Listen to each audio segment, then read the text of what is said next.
ਸਾਰੇ ਹੀ ਸੰਤ ਇਸ ਸੰਸਾਰ ਦੇ ਉੱਤੇ ਆ ਕੇ ਹੋਕਾ ਦਿੰਦੇ ਹੈ ਕਿ ਤੁਸੀਂ ਸੁੱਤੇ ਹੋ। ਚੋਰ ਲਟੇਰੇ ਪੰਜੇ ਡਾਕੂ ਤੁਹਾਡਾ ਘਰ ਲੁੱਟ ਰਹੇ ਹੈ। ਕਬੀਰ ਸਾਹਿਬ ਕਹਿੰਦੇ ਆ ਮੁਸਾਫਰ ਜਾਗਦੇ ਰਹਿਣਾ। ਉਹ ਸਾਨੂੰ ਸਾਰਿਆਂ ਨੂੰ ਮੁਸਾਫਰ ਕਹਿ ਕੇ ਬਿਆਨ ਕਰਦੇ ਆ। ਮੁਸਾਫਰ ਉਹ ਆਦਮੀ ਹੈ ਜਿਹੜਾ ਕਿ ਰਾਤ ਕੱਟਣ ਲੱਗਿਆ ਵੀ ਅੱਗੇ ਦਾ ਧਿਆਨ ਰੱਖਦਾ ਹੈ ਕਿ ਮੈਂ ਸੁਬਹ ਸਦੇਹਾ ਚਲਿਆ ਜਾਊਂਗਾ। ਮੁਸਾਫਰ ਕਿਉਂ ਕਿਹਾ ਗਿਆ ਹੈ? ਅਸੀਂ ਕਦੇ ਕਿਸੇ ਜਗ੍ਹਾ ਜਨਮ ਲੈਂਦੇ ਹਾਂ, ਉੱਥੇ ਫੇਰ ਮੌਤ ਆਉਂਦੀ ਹੈ।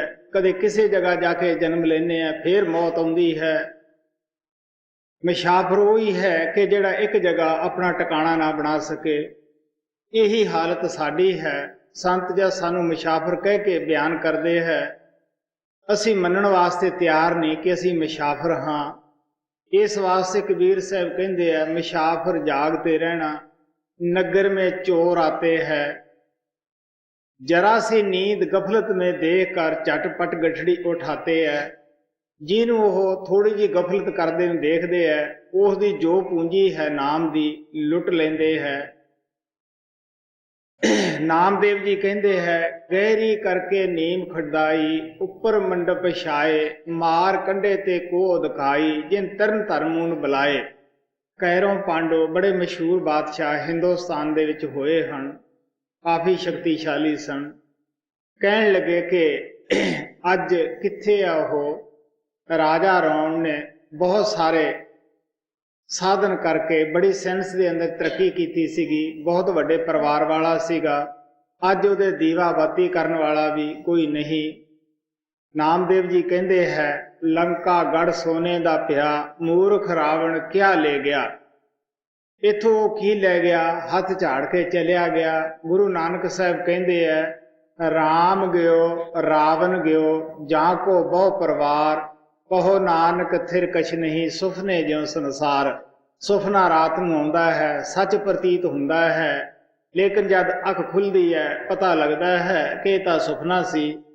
ਇਹ ਤਾਂ ਰਾਤ ਦਾ ਸੁਪਨਾ ਹੈ, ਲੇਕਿਨ ਜ਼ਿੰਦਗੀ ਦਾ ਵੀ ਇੱਕ ਸੁਪਨਾ ਹੀ ਹੈ। ਇਹ ਵੀ 50 ਸਾਲ ਦਾ ਹੈ, ਪਤਾ ਨਹੀਂ ਇਦੋਂ ਪਹਿਲੀ ਆਜੂ ਜਿਹੜੀ ਸੀ ਉਹ ਕਦ ਬੀਤ ਗਈ ਹੈ। 25-20 ਸਾਲ ਤੱਕ ਤਾਂ ਸਾਨੂੰ ਹੋਸ਼ ਹੀ ਨਹੀਂ ਆਉਂਦੀ ਗੀ। ਵਿਦਿਆ ਪੜ੍ਹਨ ਦੇ ਉੱਤੇ ਟਾਈਮ ਲੱਗ ਜਾਂਦਾ ਹੈ ਜਾਂ ਹੋਰ ਕੋਈ ਕਾਰੋਬਾਰ ਸਿੱਖਣ ਤੇ ਲੱਗ ਜਾਂਦਾ ਹੈ।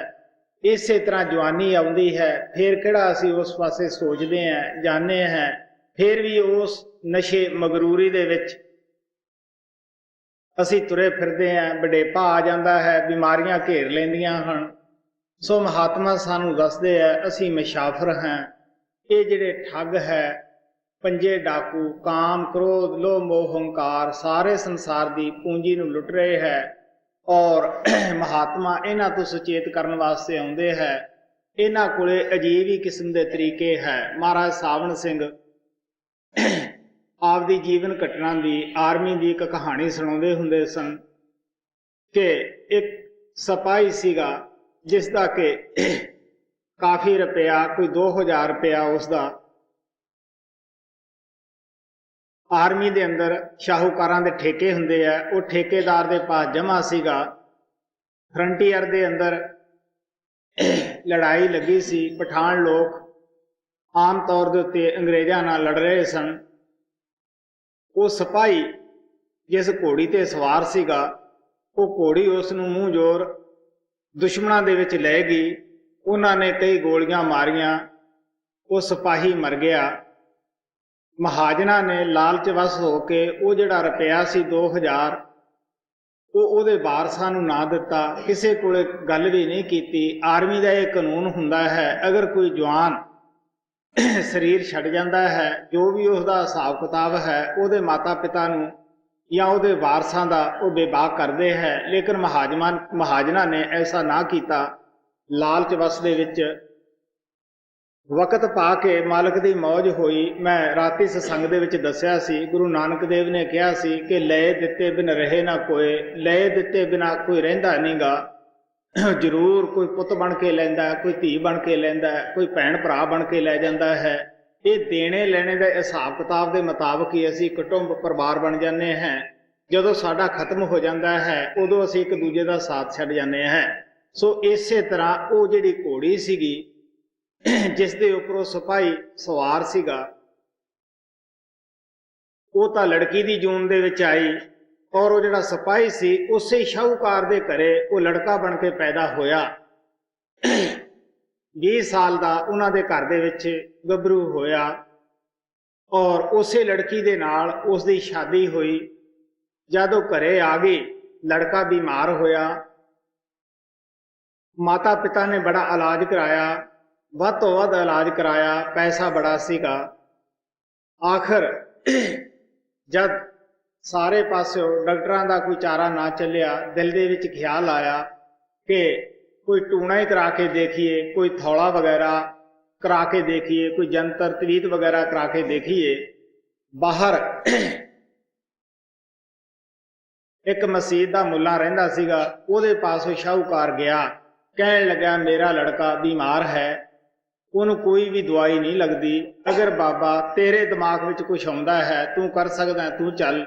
ਉਹ ਕਹਿਣ ਲੱਗਾ ਮੈਂ ਜਿਨ੍ਹਾਂ ਦੇ ਉੱਪਰ ਵੀ ਦਮ ਕੀਤਾ ਹੈ ਆਪਣਾ, ਉਹ ਰਾਜੀ ਹੋ ਜਾਂਦੇ ਹੈ, ਮੇਰਾ ਦਮ ਜੋ ਮੰਤਰ ਹੈ ਇਹ ਬਿਲਕੁਲ ਸ਼ਕਤੀਸ਼ਾਲੀ ਹੈ, ਮੌਤ ਦੇ ਮੂੰਹ ਚੋਂ ਕੱਢ ਦੇਵਾਂਗਾ। ਆਖਰ ਉਹ ਆਇਆ, ਉਸਨੇ ਦਮ ਕੀਤਾ ਉਸ ਦੇ ਉੱਪਰ, ਉਹ ਲੜਕਾ ਅੱਛੀ ਤਰ੍ਹਾਂ ਉਸ ਨੂੰ ਪ੍ਰਤੀਤ ਹੋਇਆ।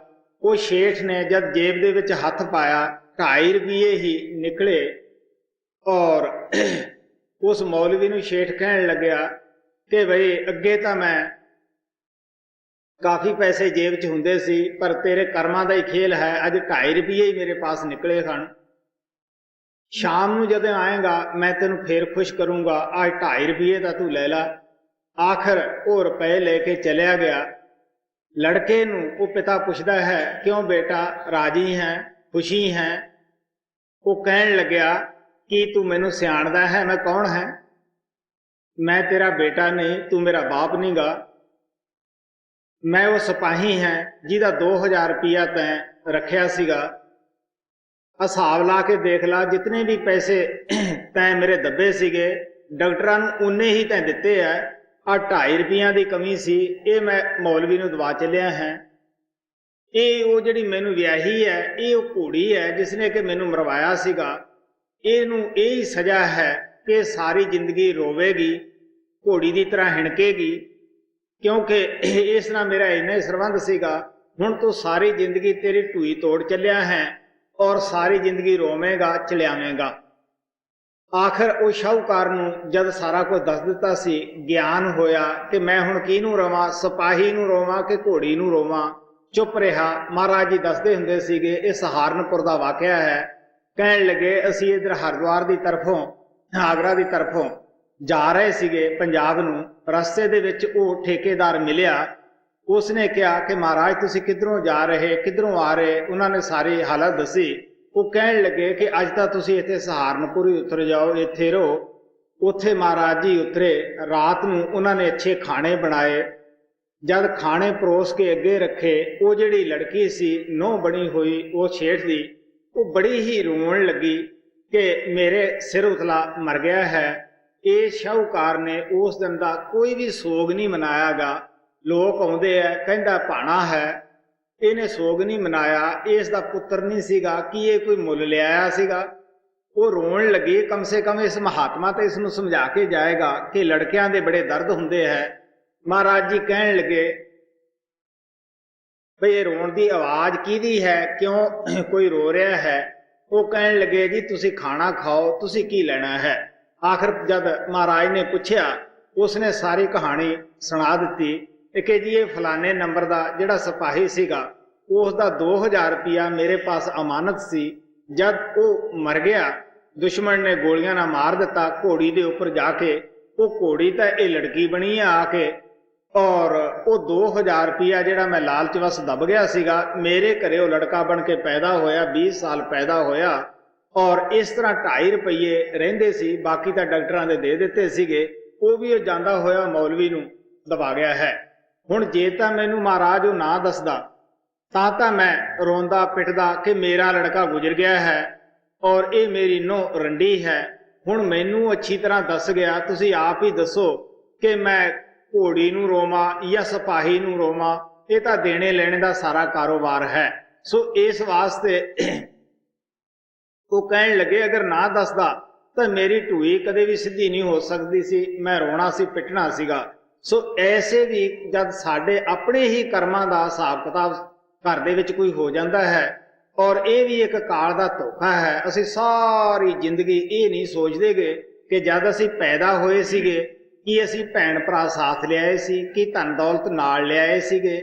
ਇਹ ਤਾਂ ਅਸੀਂ ਮਾਸ ਦਾ ਇੱਕ ਲੋਥੜੇ ਦੀ ਤਰ੍ਹਾਂ ਜਨਮ ਲਿਆ ਸੀਗਾ, ਔਰ ਸਾਡੇ ਤਾਂ ਬਦਨ ਤੇ ਉੱਤੇ ਕੱਪੜਾ ਵੀ ਨਹੀਂ ਸੀਗਾ। ਜੋ ਕੁਝ ਵੀ ਅਸੀਂ ਇਕੱਠਾ ਕੀਤਾ ਹੈ ਇੱਥੇ ਹੀ ਇਕੱਠਾ ਕੀਤਾ ਹੈ। ਸੰਤ ਸਤਿਗੁਰੂ ਸਾਨੂੰ ਸਮਝਾਉਂਦੇ ਹੈ ਕਿ ਜਿਸ ਤਰ੍ਹਾਂ ਦਰਿਆ ਦੇ ਅੰਦਰ ਲੱਕੜੀਆਂ ਦੇ ਤੁਲੇ ਸਮੁੰਦਰਾਂ ਦੇ ਅੰਦਰ ਆਉਂਦੇ ਹੈ, ਔਰ ਉਹਨਾਂ ਦੇ ਵਿੱਚੋਂ ਹੀ ਜਦ ਪਾਣੀ ਦੀ ਲਹਿਰ ਉੱਠਦੀ ਹੈ, ਬੜੀਆਂ ਬੜੀਆਂ ਲਹਿਰਾਂ ਉੱਠਦੀਆਂ ਹੈ, ਉਹਨਾਂ ਤੁਲਿਆਂ ਨੂੰ ਅਲੱਗ ਕਰ ਦਿੰਦੀਆਂ ਹਨ। ਆਖਰ ਫੇਰ ਜਦ ਲਹਿਰਾਂ ਉੱਠਦੀਆਂ ਹੈ, ਉਹ ਕਿਨਾਰਿਆਂ ਦੇ ਉੱਤੋਂ ਲੱਕੜਾਂ ਫੇਰ ਉਹ ਇਕੱਠੀਆਂ ਹੋ ਜਾਂਦੀਆਂ ਹਨ।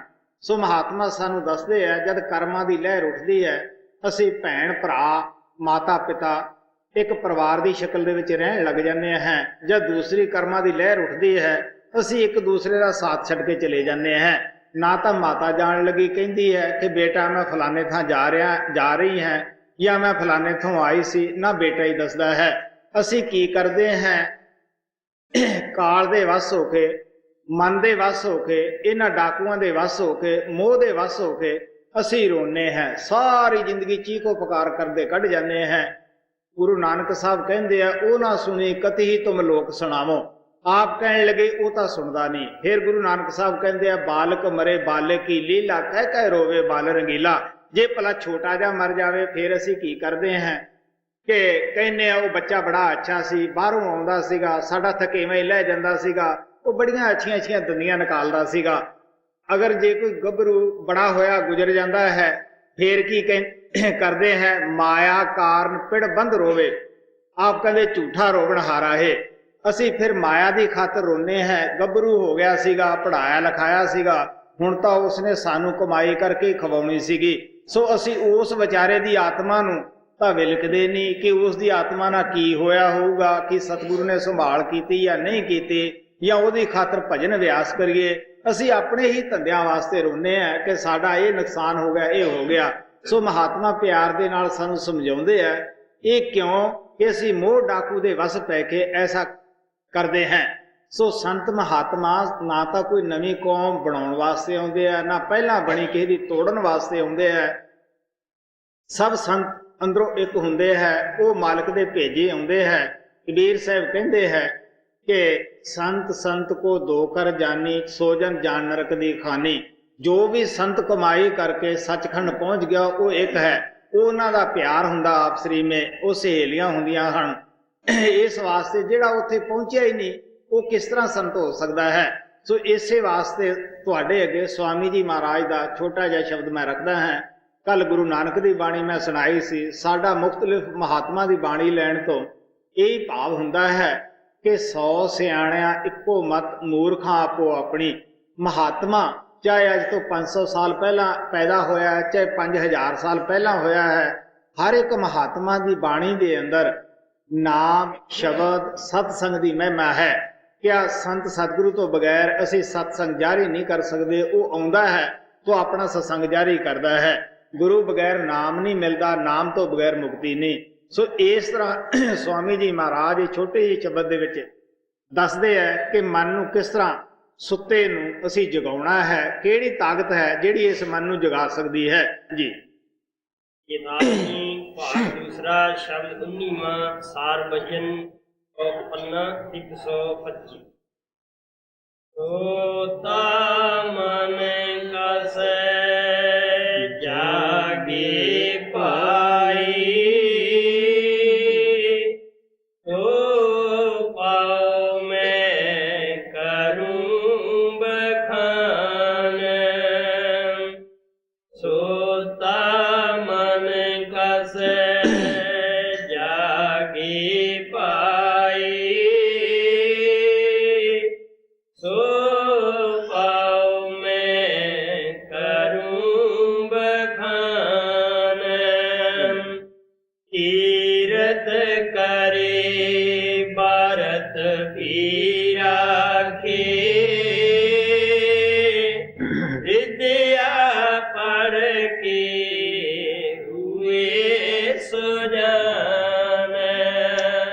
ਹੁਣ ਸਵਾਮੀ ਜੀ ਮਹਾਰਾਜ ਕਹਿੰਦੇ ਹੈ, ਮੈਂ ਤੁਹਾਨੂੰ ਦੱਸਦਾ ਹਾਂ ਕਿ ਤੁਹਾਡਾ ਜਿਹੜਾ ਮਨ ਹੈ ਉਹ ਪਰਮਾਤਮਾ ਦੀ ਤਰਫੋਂ ਸੌਂ ਗਿਆ ਹੈ, ਦੁਨੀਆ ਦੀ ਤਰਫੋਂ ਜਾਗਦਾ ਹੈ।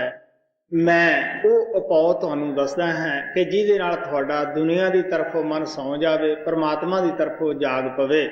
ਲੇਕਿਨ ਇੱਥੇ ਆ ਕੇ ਅਸੀਂ ਲੋਕ ਅਜੀਬ ਹੀ ਅਕਲ ਦੇ ਮਾਲਕ ਹਾਂ। ਮਨ ਨੂੰ ਜਗਾਉਣ ਦੀ ਖਾਤਰ ਕਿੱਥੇ ਜਾਂਦੇ ਹਾਂ, ਕੀ ਸਾਧਨ ਕਰਦੇ ਹਾਂ, ਜਾਂ ਤਾਂ ਪੈਸਾ ਜੋੜ ਕੇ ਤੀਰਥਾਂ ਤੇ ਚਲੇ ਜਾਂਦੇ ਹਾਂ। ਲੇਕਿਨ ਅਸੀਂ ਠੰਡੇ ਦਿਲ ਨਾਲ ਕਦੇ ਵੀ ਮਹਾਤਮਾ ਦੀ ਬਾਣੀ ਨੂੰ ਨਹੀਂ ਵਿਚਾਰਿਆਗਾ ਕਿ ਤੀਰਥ ਕਿਉਂ ਬਣੇ, ਇਹਨਾਂ ਦਾ ਮਹਾਤਮ ਕਿਉਂ ਹੈ। ਕਿਉਂਕਿ ਉਸ ਜਗ੍ਹਾ ਦੇ ਉੱਤੇ ਕਿਸੇ ਨਾ ਕਿਸੇ ਮਹਾਤਮਾ ਨੇ ਤਪ ਅਭਿਆਸ ਕੀਤਾ ਹੁੰਦਾ ਹੈ। ਜਿਸ ਤਰ੍ਹਾਂ ਗੰਗਾ ਹੈ, ਵੈਸੇ ਤਾਂ 1500 ਮੀਲ ਲੰਬੀ ਵਹਿੰਦੀ ਹੈ ਜ਼ਮੀਨ ਦੇ ਉੱਤੇ, ਲੇਕਿਨ ਉਹ ਥੋੜੇ ਜਿਹੇ ਥਾਂ ਦਾ ਕਿਉਂ ਮਹਾਤਮ ਹੈ ਬਈ, ਉੱਥੇ ਰਾਮਚੰਦਰ ਜੀ ਮਹਾਰਾਜ ਨੇ ਆਪਣਾ ਤਪ ਅਭਿਆਸ ਕੀਤਾ। ਇਸ ਵਾਸਤੇ ਅਸੀਂ ਉਨੀ ਕੁ ਜਗ੍ਹਾ ਨੂੰ ਪਵਿੱਤਰ ਮੰਨਦੇ ਹਾਂ। ਇਸ ਵਾਸਤੇ ਇਸੇ ਤਰ੍ਹਾਂ ਸ੍ਰੀ ਅੰਮ੍ਰਿਤਸਰ ਸਾਹਿਬ ਨੂੰ ਅਸੀਂ ਕਿਉਂ ਪਵਿੱਤਰ ਮੰਨਦੇ ਹਾਂ, ਉੱਥੇ ਗੁਰੂ ਸਾਹਿਬਾਨਾਂ ਨੇ ਤਪ ਅਭਿਆਸ ਕੀਤਾ, ਸਤਸੰਗ ਕੀਤਾ, ਨਾਮ ਦਾ ਪ੍ਰਚਾਰ ਕੀਤਾ। ਇਸੇ ਤਰ੍ਹਾਂ ਕੁਲੈਤ ਦੇ ਅੰਦਰ ਅਸੀਂ ਕਿਉਂ ਅੱਛਾ ਸਮਝਦੇ ਹਾਂ ਕਿ ਉੱਥੇ ਕਪਲ ਮੁਨੀ ਨੇ ਆਪਣਾ ਤਪ ਅਭਿਆਸ ਕੀਤਾ। ਇਹ ਠੰਡੇ ਦਿਲ ਵਿਚਾਰਨ ਦੀ ਗੱਲ ਹੈ। ਜਦ ਤਾਂ ਉਹ ਮਹਾਤਮਾ ਉਸ ਜਗ੍ਹਾ ਦੇ ਵਿੱਚ ਸਨ, ਉਹ ਤਾਂ ਨਾਮ ਵੀ ਮਿਲਦਾ ਸੀ, ਸਤਸੰਗ ਵੀ ਮਿਲਦਾ ਸੀਗਾ, ਔਰ ਜੋ ਉਹਨਾਂ ਦਾ ਪ੍ਰਚਾਰ ਸੀ, ਜਿਹੜੇ ਜੀਵ ਜਾਂਦੇ ਸਨ ਉਹ ਫਾਇਦਾ ਉਠਾਉਂਦੇ ਸਨ। ਅੱਜ ਤਾਂ ਤੁਸੀਂ ਦੇਖ ਹੀ ਸਕਦੇ ਹੋ ਕਿ ਜਿਸ ਵਕਤ ਰਾਮਚੰਦਰ ਜੀ ਨੇ ਤਪ ਅਭਿਆਸ ਕੀਤਾ ਸੀਗਾ, ਉਦੋਂ ਹਰਿਦੁਆਰ ਦੇ ਅੰਦਰ ਕੋਈ ਮਵੇਸ਼ੀਆਂ ਮੇਲਾ ਨਹੀਂ ਹੁੰਦਾ ਸੀ, ਕੋਈ ਸਿਨੇਮੇ ਦਾ ਤਾਂ ਸਵਾਲ ਹੀ ਪੈਦਾ ਨਹੀਂ ਹੁੰਦਾ ਸੀਗਾ। ਉੱਥੇ ਕੀ ਸੀ, ਆਮ ਸਾਧੂ ਮਹਾਤਮਾ ਜਾ ਕੇ ਆਪਣੀਆਂ ਜਗ੍ਹਾ ਬਣਾ ਕੇ ਤਪ ਅਭਿਆਸ ਕਰਦੇ ਸੀ। ਅੱਜ ਤੁਸੀਂ ਦੇਖ ਸਕਦੇ ਹੋ ਉਸ ਜਗ੍ਹਾ ਹਰਿਦੁਆਰ ਦੇ ਵਿੱਚ ਵੱਧ ਤੋਂ ਵੱਧ ਸਿਨੇਮੇ ਬਣੇ ਹੈ, ਕਿਉਂਕਿ ਸਿਨੇਮੇ ਵਾਲਿਆਂ ਨੂੰ ਪਤਾ ਹੈ ਕਿ ਲੋਕ ਇੱਥੇ ਹੁਣ ਜ਼ਿਆਦੇ ਆਉਂਦੇ ਹੈ, ਜ਼ਿਆਦੇ ਖੱਟੀ ਹੋਊਗੀ। ਜਿੰਨੇ ਵੀ ਤੀਰਥ ਹੈ, ਮੈਂ ਕਿਸੇ ਦੀ ਨਿੰਦਿਆ ਨਹੀਂ ਕਰਦਾਗਾ, ਕਿ ਸਾਰੇ ਤੀਰਥਾਂ ਦੇ ਉੱਤੇ ਜਾ ਕੇ ਦੇਖ ਸਕਦੇ ਹੋ। ਉੱਥੇ ਵੱਧ ਤੋਂ ਵੱਧ ਤਮਾਸ਼ੇ ਅੱਜ ਕੱਲ੍ਹ ਚਾਲੂ ਹੋ ਗਏ ਹੈ, ਵੱਧ ਤੋਂ ਵੱਧ ਫਿਲਮਾਂ ਲੱਗ ਗਈਆਂ ਹੈ। ਸੋ ਮਹਾਤਮਾ ਤਾਂ ਸਾਨੂੰ ਪਿਆਰ ਦੇ ਨਾਲ ਦੱਸਦੇ ਆ ਕਿ ਤੀਰਥ ਤਾਂ ਮਹਾਤਮ ਜਿੱਥੇ ਵੀ ਬੈਠ ਜਾਂਦੇ ਆ ਉੱਥੇ ਤੀਰਥ ਹੋ ਜਾਂਦੇ ਹੈ। ਮਹਾਰਾਜ ਸਾਵਣ ਸਿੰਘ ਦੱਸਦੇ ਹੁੰਦੇ ਕਿ ਕੋਈ ਆਦਮੀ ਪੁਸ਼ਕਰ ਜਾ ਰਿਹਾ ਸੀਗਾ। ਕਿਸੇ ਨੇ ਪੁੱਛਿਆ ਵੀ ਕਿੱਥੇ ਜਾ ਰਿਹਾ, ਕਹਿੰਦਾ ਜੀ ਤੀਰਥ ਯਾਤਰਾ ਮੈਂ ਜਾ ਰਿਹਾ ਹੈ। ਸੁਣਿਆ ਵੀ ਤੀਰਥ ਦੇ ਉੱਤੇ ਇਸ਼ਨਾਨ ਕਰੀਏ ਤਾਂ ਅਗਲਾ ਜਨਮ ਜਿਹੜਾ ਹੈ ਇਨਸਾਨ ਦਾ ਮਿਲਦਾ ਹੈ। ਉਹ ਸਮਝਦਾਰ ਵਿਅਕਤੀ ਸੀ। ਉਹ ਕਹਿੰਦਾ ਹੁਣ ਕਿਹੜਾ ਤੂੰ ਗਧਾ ਹੈ, ਖੋਤਾ ਹੈ, ਹੁਣ ਵੀ ਇਨਸਾਨ ਹੈ, ਜਿਹੜਾ ਫੇਰ ਆ ਕੇ ਕੰਮ ਕਰੇਗਾ ਤੂੰ ਅੱਜ ਕਰ ਲੈ। ਸੋ ਮਹਾਤਮਾ ਸਾਨੂੰ ਪਿਆਰ ਦੇ ਨਾਲ ਸਮਝਾਉਂਦੇ ਹੈ ਕਿ ਤੀਰਥਾਂ ਦੇ ਉੱਤੇ ਤੁਸੀਂ ਦੇਖ ਲਓ, ਕਬੀਰ ਸਾਹਿਬ ਕਹਿੰਦੇ ਹੈ, ਜਲ ਕਾ ਮਜਨ ਜੇਗਤ ਪਾਵੈ, ਨਿਤ ਨਿਤ ਮੈਂਡਕ ਨਾਵੈ, ਤੈਸੇ ਮੈਂਡਕ ਤੈਸੇ ਉਹ ਨਰ ਫਿਰ ਜੋਨੀ ਆਵੈ। ਕਹਿਣ ਲੱਗੇ ਤੁਸੀਂ ਠੰਡੇ ਦਿਲ ਨਾਲ ਦੇਖੋ, ਉਹਨਾਂ ਤੀਰਥਾਂ ਦਰਿਆਵਾਂ ਦੇ ਅੰਦਰ ਬਹੁਤ ਸਾਰੇ ਮੱਛ ਡੱਡੂ ਵਗੈਰਾ ਰਹਿੰਦੇ ਹੈ। ਅਗਰ ਉਹ ਰੋਜ਼ ਨਹਾਉਣ ਵਾਲੇ ਮੁਕਤ ਨਹੀਂ ਹੁੰਦੇਗੇ, ਜਿਹੜੇ ਅਸੀਂ ਸਾਲ 2 ਸਾਲ ਤੋਂ ਜਾ ਕੇ ਨਹਾਵਾਂਗੇ, ਕਬੀਰ ਸਾਹਿਬ ਕਹਿੰਦੇ ਉਹ ਕਿਸ ਤਰ੍ਹਾਂ ਮੁਕਤ ਹੋ ਸਕਦੇ ਹੈ। ਇਸ ਵਾਸਤੇ ਕਬੀਰ ਸਾਹਿਬ ਤਾਂ ਇੱਥੋਂ ਤੱਕ ਕਹਿੰਦੇ ਹੈ, ਗੰਗਾ ਤੀਰ ਜੇ ਘਰ ਕਰੇ ਪੀਵੇ ਨਿਰਮਲ ਨੀਰ, ਬਿਨ ਹਰ ਭਗਤ ਨਾ ਮੁਕਤ ਹੋਏ ਇਉਂ ਕਥ ਰਹੇ ਕਬੀਰ। ਸਾਲ ਵਿੱਚ ਦੀ ਨਹਾਉਣਾ ਤਾਂ ਕਬੀਰ ਸਾਹਿਬ ਕਹਿੰਦੇ ਇੱਕ ਪਾਸੇ ਰਹਿ ਗਿਆ। ਅਗਰ ਤੂੰ ਉਹ ਤੀਰਥ ਦੇ ਉੱਤੇ ਘਰ ਬਣਾ ਲਵੇਂ, ਰੋਜ਼ ਉਹ ਤੀਰਥ ਦਾ ਪਾਣੀ ਪੀਵੇਂ, ਫੇਰ ਵੀ ਤੂੰ ਮੁਕਤ ਨਹੀਂ ਹੋ ਸਕਦਾਗਾ। ਗੁਰੂ ਨਾਨਕ ਦੇਵ ਜੀ ਮਹਾਰਾਜ ਕਿਸ ਨੂੰ ਸੱਚਾ ਤੀਰਥ ਕਹਿੰਦੇ ਹੈ? ਉਹ ਕਹਿੰਦੇ ਹੈ ਕਿ ਇਹ ਸਰੀਰ ਸਰਵਰ ਹੈ ਸੰਤੋ ਇਸ਼ਨਾਨ ਕਰੇ ਲਿਵਲਾਏ। ਅਗਰ ਕੋਈ ਸੱਚੇ ਤੋਂ ਸੱਚਾ ਤੀਰਥ ਹੈ ਜਾਂ ਤਲਾਅ ਹੈ, ਉਹ ਤੁਹਾਡਾ ਸਰੀਰ ਹੈ, ਤੁਹਾਡੀ ਦੇਹ ਔਰ ਵਜੂਦ ਹੈ। ਇਹਦੇ ਅੰਦਰ ਜਾਓ, ਅੰਦਰ ਜਾ ਕੇ ਇਸ਼ਨਾਨ ਕਰੋ। ਨਾਮ ਇਸ਼ਨਾਨ ਕਰੇ ਸੇ ਜਨ ਨਿਰਮਲ ਸ਼ਬਦੇ ਮੈਲ ਗਵਾਏ। ਤੁਸੀਂ ਨਾਮ ਦੇ ਵਿੱਚ ਜਾ ਕੇ ਇਸ਼ਨਾਨ ਕਰੋ, ਕਿਉਂਕਿ ਸਾਡੀ ਆਤਮਾ ਦੇ ਉੱਪਰ ਪਹਿਲਾਂ ਅਸਤੂਲ ਪੜਦਾ ਹੈ। ਇਸ ਦੇ ਅੰਦਰ ਸੂਖਸ਼ਮ ਹੈ, ਉਸ ਦੇ ਅੰਦਰ ਕਾਰਨ ਹੈ। ਜਿਵੇਂ ਇੱਕ ਪਿੰਜਰੇ ਤੇ ਦੂਸਰਾ ਚੜਿਆ ਹੈ, ਦੂਸਰੇ ਤੇ ਤੀਸਰਾ ਚੜਿਆ ਹੈ। ਜਦ ਅਸੀਂ ਤਿੰਨੇ ਪਰਦੇ ਆਤਮਾ ਦੇ ਤੋਂ ਲਾ ਲੈਂਦੇ ਹਾਂ, ਇਹ 10ਵੇਂ ਦੁਆਰ ਦੇ ਵਿੱਚ ਪਹੁੰਚ ਜਾਂਦੀ ਹੈ, ਜਿਸ ਨੂੰ ਰਿਖੀ ਮੁਨੀ ਤੁਰਬੇਣੀ ਕਰਕੇ ਬਿਆਨ ਕਰਦੇ ਹੈ। ਕਬੀਰ ਸਾਹਿਬ ਪ੍ਰਾਗਰਾਜ ਕਹਿ ਕੇ ਬਿਆਨ ਕਰਦੇ ਹੈ। ਗੁਰੂ ਨਾਨਕ ਦੇਵ ਜੀ ਮਹਾਰਾਜ ਉਸ ਨੂੰ ਸੱਚਾ ਅੰਮ੍ਰਿਤਸਰ ਕਰਕੇ ਬਿਆਨ ਕਰਦੇ ਹੈ। ਗੁਰੂ ਅਮਰਦੇਵ ਜੀ ਮਹਾਰਾਜ ਦੀ ਬਾਣੀ ਦੇ ਵਿੱਚ ਆਉਂਦਾ ਹੈ, ਸੱਚਾ ਅੰਮ੍ਰਿਤਸਰ ਕਾਇਆ ਮਾਹੇ ਮਨ ਪੀਵਾ ਪਾਏ ਸੋ ਪਾਏ ਹੈ। ਜਿਸ ਅੰਮ੍ਰਿਤਸਰ ਦੇ ਵਿੱਚ ਨਾ ਕੇ ਤੁਹਾਡੀ ਮੁਕਤੀ ਹੋਣੀ ਹੈ, ਉਹ ਤੁਹਾਨੂੰ 10ਵੇਂ ਦੁਆਰ ਦੇ ਵਿੱਚ ਮਿਲੇਗਾ। ਸਾਰੇ ਪਰਦੇ ਆਤਮਾ ਤੋਂ ਲਾਓ ਤਾਂ ਜਾ ਕੇ ਉੱਥੇ ਇਸ਼ਨਾਨ ਕਰ ਸਕਦੀ ਹੈ। ਇਸ ਵਾਸਤੇ ਆਪ ਕਹਿੰਦੇ ਹੈ ਕਿ ਬਾਹਰ ਦੇ ਕਿਸੇ ਵੀ ਸਾਧਨ ਨਾਲ ਜਾਂ ਕਰਮਕਾਂਡ ਦੇ ਨਾਲ ਤੁਹਾਡਾ ਮਨ ਨਹੀਂ ਜਾਗਦਾਗਾ, ਬਲਕਿ ਅੰਦਰ ਹੰਕਾਰ ਆ ਜਾਏਗਾ। मैं इतना पढ़िया है, मेरे वर्गा कौन है, मैं इतना वर्त रख लिया है, मैं इतना संजमी है, मैं इतने अच्छे अच्छे कर्म करदा है, सवाए हकार तो होर कुछ भी पल्ले नहीं पैंदागा। महात्मा सानू दसदे है अगर वो पुण्यदान ते रीझदा तां उहनूं अमीर लोग ही प्राप्त कर लेंदे, गरीब विचारे रह जांदे। अगर पढ़ पढ़ा आई वाले उसनूं प्राप्त करदे तां चतुर लोग उसनूं पा लेंदे, ਜਿਹੜੇ ਭੋਲੇ ਭਾਲੇ ਸੀ ਉਹ ਰਹਿ ਜਾਂਦੇ। ਇਸੇ ਤਰ੍ਹਾਂ ਅਗਰ ਪਾਣੀ ਦੇ ਵਿੱਚ ਨਹਾਉਣ ਨਾਲ ਮਹਾਤਮਾ ਕਹਿੰਦੇ ਆ ਜੇ ਮਿਲਦਾ ਹੁੰਦਾ ਤੇ ਡੱਡੂ ਮੱਛੀਆਂ ਉਹਨੂੰ ਪਾ ਲੈਂਦੇ, ਇਨਸਾਨ ਵਿਚਾਰੇ ਰਹਿ ਜਾਂਦੇ। ਇਸ ਵਾਸਤੇ ਮਹਾਤਮਾ ਪਿਆਰ ਨਾਲ ਕਹਿੰਦੇ ਉਹਨੂੰ ਤਾਂ ਪਿਆਰ ਦਾ ਬੰਧਨ ਪਾਇਆ ਜਾਂਦਾ ਹੈ, ਉਸ ਵਾਸਤੇ ਪਿਆਰ ਪੈਦਾ ਕਰਿਆ ਜਾਂਦਾ ਹੈ। ਸਭ ਤੋਂ ਪਹਿਲਾਂ ਉਸ ਪਿਆਰ ਦੇ ਸਮੁੰਦਰ ਸੰਤ ਕੋਲੇ ਜਾਣਾ ਪੈਂਦਾ ਹੈ ਜਿਸ ਨੇ ਕਿ ਉਹ ਪਿਆਰ ਪੈਦਾ ਕੀਤਾ ਹੁੰਦਾ ਹੈ। ਕਬੀਰ ਸਾਹਿਬ ਕਹਿੰਦੇ ਆ ਪ੍ਰੇਮ ਨਾ ਬਾੜੀ ਉਪਜੇ, ਪ੍ਰੇਮ ਨਾ ਹਾਟ ਵਕਾਏ, ਰਾਜਾ ਰਾਣਾ ਰੰਕ ਸਭ ਸੀਸ ਦੀਏ ਲੈ ਜਾਏ। ਪ੍ਰੇਮ ਖੇਤਾਂ 'ਚ ਨਹੀਂ ਉਗਦਾਗਾ, ਬਾਜ਼ਾਰਾਂ ਵਿੱਚ ਵਿਕਦਾ ਨਹੀਂਗਾ। ਅਗਰ ਵਿਕਦਾ ਹੁੰਦਾ ਤਾਂ ਵਪਾਰੀ ਲੋਕ ਇਸ ਦਾ ਵਣਜ ਕਰ ਲੈਂਦੇ, ਇਸ ਨੂੰ ਆਸਾਨੀ ਨਾਲ ਪ੍ਰਾਪਤ ਕਰ ਲੈਂਦੇ। ਅਗਰ ਖੇਤਾਂ 'ਚ ਉਗਦਾ ਹੁੰਦਾ ਤਾਂ ਜ਼ਿਮੀਂਦਾਰ ਲੋਕ ਇਸ ਨੂੰ ਆਸਾਨੀ ਨਾਲ ਹੀ ਪੈਦਾ ਕਰ ਸਕਦੇ ਸੀਗੇ। ਕਬੀਰ ਸਾਹਿਬ ਕਹਿੰਦੇ ਤਾਂ ਆਪਣਾ ਆਪ ਕੁਰਬਾਨ ਕਰਨ ਦਾ ਮਾਰਗ ਹੈ, ਜੋ ਆਪਣੇ ਆਪ ਨੂੰ ਕੁਰਬਾਨ ਕਰਦਾ ਹੈ ਉਹੀ ਇਸ ਨੂੰ ਪ੍ਰਾਪਤ ਕਰ ਸਕਦਾ ਹੈ। ਗੁਰੂ ਰਾਮਦਾਸ ਜੀ ਮਹਾਰਾਜ ਕਹਿੰਦੇ ਹੈ ਇਤ ਮਾਰਗ ਪੈਰ ਧਰੀਜੈ, ਸਿਰ ਦੀਜੈ ਕਾਣ ਨਾ ਕੀਜੈ। ਅਗਰ ਭਰਾਵਾ ਇਸ ਪੌੜੀ ਦੇ ਉੱਤੇ ਤਾਂ ਪੈਰ ਧਰਨਾ ਹੈ ਤਾਂ ਸਭ ਤੋਂ ਪਹਿਲਾਂ ਤੈਨੂੰ ਆਪਣਾ ਆਪ ਵਾਰਨਾ ਪਏਗਾ, ਆਪਣਾ ਆਪ ਗੁਰੂ ਦੇ ਹਵਾਲੇ ਕਰਨਾ ਪਏਗਾ, ਆਪਣੇ ਮਨ ਦੀ ਮਤ ਸਿੱਟ ਕੇ ਗੁਰੂ ਦੀ ਮਤ ਦੇ ਉੱਤੇ ਚੱਲਣਾ ਪਏਗਾ। ਸੋ ਇਸ ਵਾਸਤੇ ਇੱਥੇ ਕਿਉਂ ਕਰਨ ਦਾ ਸਵਾਲ ਨਹੀਂਗਾ। ਜੋ ਕਹਿੰਦਾ ਹੈ ਜੇ ਅਸੀਂ ਦੋਏ ਗੱਲਾਂ ਕਰੀਏ, ਸਲਾਮ ਜਵਾਬ ਦੋਨੋਂ ਕਰੇ ਕੋਈ ਨਾ ਆਵੇ ਰਾਸ। ਗੁਰੂ ਨਾਨਕ ਸਾਹਿਬ ਕਹਿੰਦੇ ਆ ਇੱਕ ਪਾਸੇ ਤਾਂ ਅਸੀਂ ਗੁਰੂ ਮਤ ਦੇ ਉੱਤੇ ਭਰੋਸਾ ਕਰਦੇ ਹਾਂ, ਦੂਜੀ ਘੜੀ ਅਸੀਂ ਟੁੱਟ ਜਾਂਦੇ ਹਾਂ ਔਰ ਫਿਰ ਕਹਿੰਦੇ ਜੀ ਅਭਿਆਸ ਨਹੀਂ ਹੁੰਦਾ। ਤੁਸੀਂ ਖੁਦ ਸੋਚ ਕੇ ਦੇਖ ਲਓ, ਪਿਆਰ ਦੇ ਵਿੱਚ ਤਾਂ ਕਿਸੇ ਵੀ ਚੀਜ਼ ਦਾ ਬੋਝਾ ਹੀ ਨਹੀਂ ਮਹਿਸੂਸ ਹੁੰਦਾਗਾ। ਪਿਆਰਾ ਤਾਂ ਜੋ ਵੀ ਕਹਿੰਦਾ ਹੈ ਅਸੀਂ ਉਹੀ ਕਰ ਲੈਂਦੇ ਹਾਂ। ਇਸ ਵਾਸਤੇ ਪਿਆਰੇ ਨੂੰ ਅਸੀਂ ਖੁਸ਼ ਕਰਨ ਵਾਸਤੇ ਕਦੇ ਵੀ ਉਹਦੇ ਸਾਹਮਣੇ ਕੋਈ ਬਰਿਆਈ ਨਹੀਂ ਕਰਦੇਗੇ। ਅਸੀਂ ਸੋਚਦੇ ਹਾਂ ਕਿ ਸਾਡਾ ਇਹ ਪਿਆਰਾ ਜਿਹੜਾ ਹੈ ਇਹ ਗੁੱਸੇ ਹੋ ਜਾਏਗਾ, ਲੇਕਿਨ ਕਦੇ ਸੋਚਿਆ ਹੈ ਕਿ ਸਤਿਗੁਰੂ ਜੋ ਕੁੱਲ ਮਾਲਕ ਹੈ ਸ਼ਬਦ ਰੂਪ ਹਮੇਸ਼ਾ ਸੇਵਕ ਦੇ ਨਾਲ ਰਹਿੰਦਾ ਹੈ। ਕਦੇ ਅਸੀਂ ਭੈੜਾ ਖੋਟਾ ਕਰਮ ਕਰਨ ਲੱਗਿਆਂ ਨੇ ਇਹ ਸੋਚਿਆ ਕਿ ਗੁਰੂ ਸਾਨੂੰ ਦੇਖ ਰਿਹਾ ਹੈ, ਉਹ ਕੀ ਮਹਿਸੂਸ ਕਰੇਗਾ। ਅਸੀਂ ਸੋਚਦੇ ਹਾਂ ਉਹ ਤਾਂ ਕਿਤੇ ਡੇਰੇ 'ਚ ਬੈਠਾ ਹੈ, ਆਸ਼ਰਮ 'ਚ ਬੈਠਾ ਹੈ, ਇੱਥੇ ਕਿਹੜਾ ਹੈ, ਕਿਹੜਾ ਦੇਖ ਰਿਹਾ ਹੈ, ਬੂਹਾ ਬੰਦ ਹੈ। ਸੋ ਮਹਾਤਮਾ ਪਿਆਰ ਦੇ ਨਾਲ ਦੱਸਦੇ ਆ ਇਹ ਤੁਸੀਂ ਖਿਆਲ ਦਿਲ 'ਚੋਂ ਕੱਢ ਦਿਓ। ਇਸ ਵਾਸਤੇ ਆਪ ਕਹਿੰਦੇ ਆ ਮੈਂ ਤੁਹਾਨੂੰ ਉਹ ਉਪਾਅ ਦੱਸਦਾ ਹੈ ਜਿਹਦੇ ਨਾਲ ਤੁਹਾਡਾ ਮਨ ਜਾਗ ਪਏ ਔਰ ਪ੍ਰਮਾਤਮਾ ਦੀ ਤਰਫ ਚੱਲ ਪਵੇ ਜੀ। ਤੀਰਥ ਕਰੇ ਭਾਰਤ ਪੀ ਰਾਖੇ, ਵਿਦਿਆ ਪੜ ਕੇ ਹੁਏ ਸੁਜਾਨ, ਜਪ ਤਪ ਸੰਜਮ ਬਹੁ ਵਿਦ ਤਾਰੇ, ਮੋਨੀ ਹੁਏ ਨਿਦਾਨ। ਸੰਤਾਂ ਦਾ ਜਾਤੀ ਤਜਰਬਾ ਹੁੰਦਾ ਹੈ ਕਿਉਂਕਿ ਉਹਨਾਂ ਦੀ ਜ਼ਿੰਦਗੀ ਤਜਰਬੇ ਤੋਂ ਗੁਜ਼ਰੀ ਹੁੰਦੀ ਹੈ, ਫੇਰ ਹੀ ਉਹ ਸਭਾ ਦੇ ਵਿੱਚ ਬੈਠ ਕੇ ਬੋਲਦੇ ਹੈ। ਜਿਸ ਤਰ੍ਹਾਂ ਸਵਾਮੀ ਜੀ ਮਹਾਰਾਜ ਕਹਿੰਦੇ ਹੈ ਕਿ ਇਹ ਕਾਲ ਦੇ ਧੋਖੇ ਰਚੇ ਹੋਏ ਆ, ਜਪ ਤਪ ਸੰਜਮ ਵਗੈਰਾ, ਇਹਦੇ ਨਾਲ ਪ੍ਰਮਾਤਮਾ ਮਿਲਦਾ ਹੁੰਦਾ ਤਾਂ ਸਾਰਿਆਂ ਨੂੰ ਮਿਲ ਜਾਣਾ ਚਾਹੀਦਾ ਸੀ। ਮੈਂ ਇਹ ਸਾਰੇ ਕਰਮ ਖੁਦ ਕੀਤੇ ਆ, ਤਪ ਵਗੈਰਾ ਧੂਣੀਆਂ ਵਗੈਰਾ ਤਪਾਉਂਦੇ ਰਹੇ ਹਾਂ, ਲੇਕਿਨ ਇਹਨਾਂ ਦੇ ਨਾਲ ਕੋਈ ਸ਼ਾਂਤੀ ਨਹੀਂ ਸੀ। ਜਦ ਮੈਂ ਧੂਣੀਆਂ ਤਪਾ ਕੇ ਬਾਬਾ ਬਿਸ਼ਨ ਦਾਸ ਦੇ ਪਾਸ ਗਿਆ, ਦਿਲ ਦੇ ਵਿੱਚ ਇਹ ਖਿਆਲ ਸੀਗਾ ਕਿ ਮੈਂ ਧੂਣੀਆਂ ਤਪਾਈਆਂ ਹੈ, ਬਾਬਾ ਜੀ ਬੜੇ ਖੁਸ਼ ਹੋਣਗੇ ਕਿਉਂਕਿ ਉਹ ਬੜੇ ਅੱਛੇ ਇਨਸਾਨ ਸਨ, ਪਵਿੱਤਰ ਇਨਸਾਨ ਸਨ। ਉਹ ਮੈਨੂੰ ਕਹਿਣ ਲੱਗੇ ਕਿ 5 ਅੱਗਾਂ ਤਾਂ ਪਹਿਲੇ ਅੰਦਰ ਸੜੀ ਤੈਨੂੰ ਸਾੜੀ ਜਾਂਦੀਆਂ ਹੈ, ਕਾਮ ਦੀ ਅੱਗ ਹੈ, ਕ੍ਰੋਧ ਦੀ ਅੱਗ ਹੈ, ਲੋਭ ਦੀ ਅੱਗ ਹੈ, ਹੰਕਾਰ ਦੀ ਅੱਗ ਹੈ, ਬਾਹਰ ਹੋਰ ਅੱਗਾਂ ਜਲਣ ਦਾ ਕੀ ਫਾਇਦਾ ਸੀਗਾ। ਸੋ ਮਹਾਤਮਾ ਦੇ ਕਹਿਣ ਦਾ ਭਾਵ ਇਤਨਾ ਹੀ ਹੁੰਦਾ ਹੈ ਕਿ ਬਾਹਰਲਾ ਚਾਹੇ ਤੁਸੀਂ ਜਿੰਨਾ ਮਰਜ਼ੀ ਸ੍ਰੇਸ਼ਟ ਕਰਮ ਕਰ ਲਓ, ਉਹਦੇ ਨਾਲ ਤੁਹਾਡੇ ਮਨ ਤੇ ਕੋਈ ਅਸਰ ਨਹੀਂ ਹੋਏਗਾ। ਅਗਰ ਹੋਏਗਾ ਤਾਂ ਹੰਕਾਰ ਦਾ ਹੀ ਹੋਏਗਾ। ਸੋ ਇਸ ਵਾਸਤੇ ਆਪ ਕਹਿਣ ਲੱਗੇ ਇਹ ਸਾਰੇ ਅਸੀਂ ਕਰਮ ਕਰਕੇ ਦੇਖੇ ਹੈ।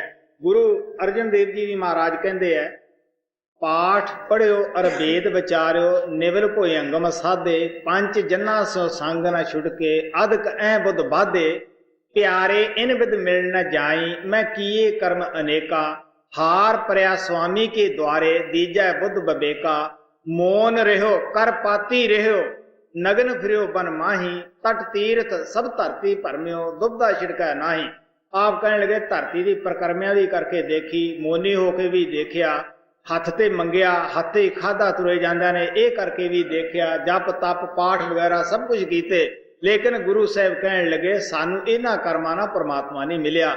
ਤਾਂ ਮੈਂ ਕੀ ਕੀਤਾ, ਹਾਰ ਪਰਿਆ ਸੁਆਮੀ ਕੇ ਦੁਆਰੇ ਦੀਜੈ ਬੁੱਧ ਬਵੇਕਾ। ਆਖਰ ਮੈਂ ਥੱਕ ਕੇ ਗੁਰੂ ਦੇਵ ਦੇ ਚਰਨਾਂ ਤੇ ਆ ਕੇ ਡਿੱਗਿਆ।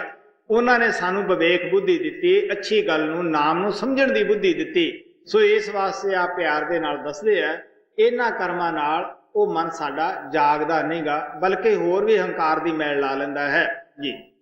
ਜਪ ਤਪ ਸੰਜਮ ਬਹੁ ਵਿਦ ਧਾਰੀ, ਮੋਨੀ ਹੁਏ ਨਿਦਾਨ। ਆਸਿਓ ਪਾਉ ਹਮੈਂ ਬਹੁਤ ਕੀਨੇ,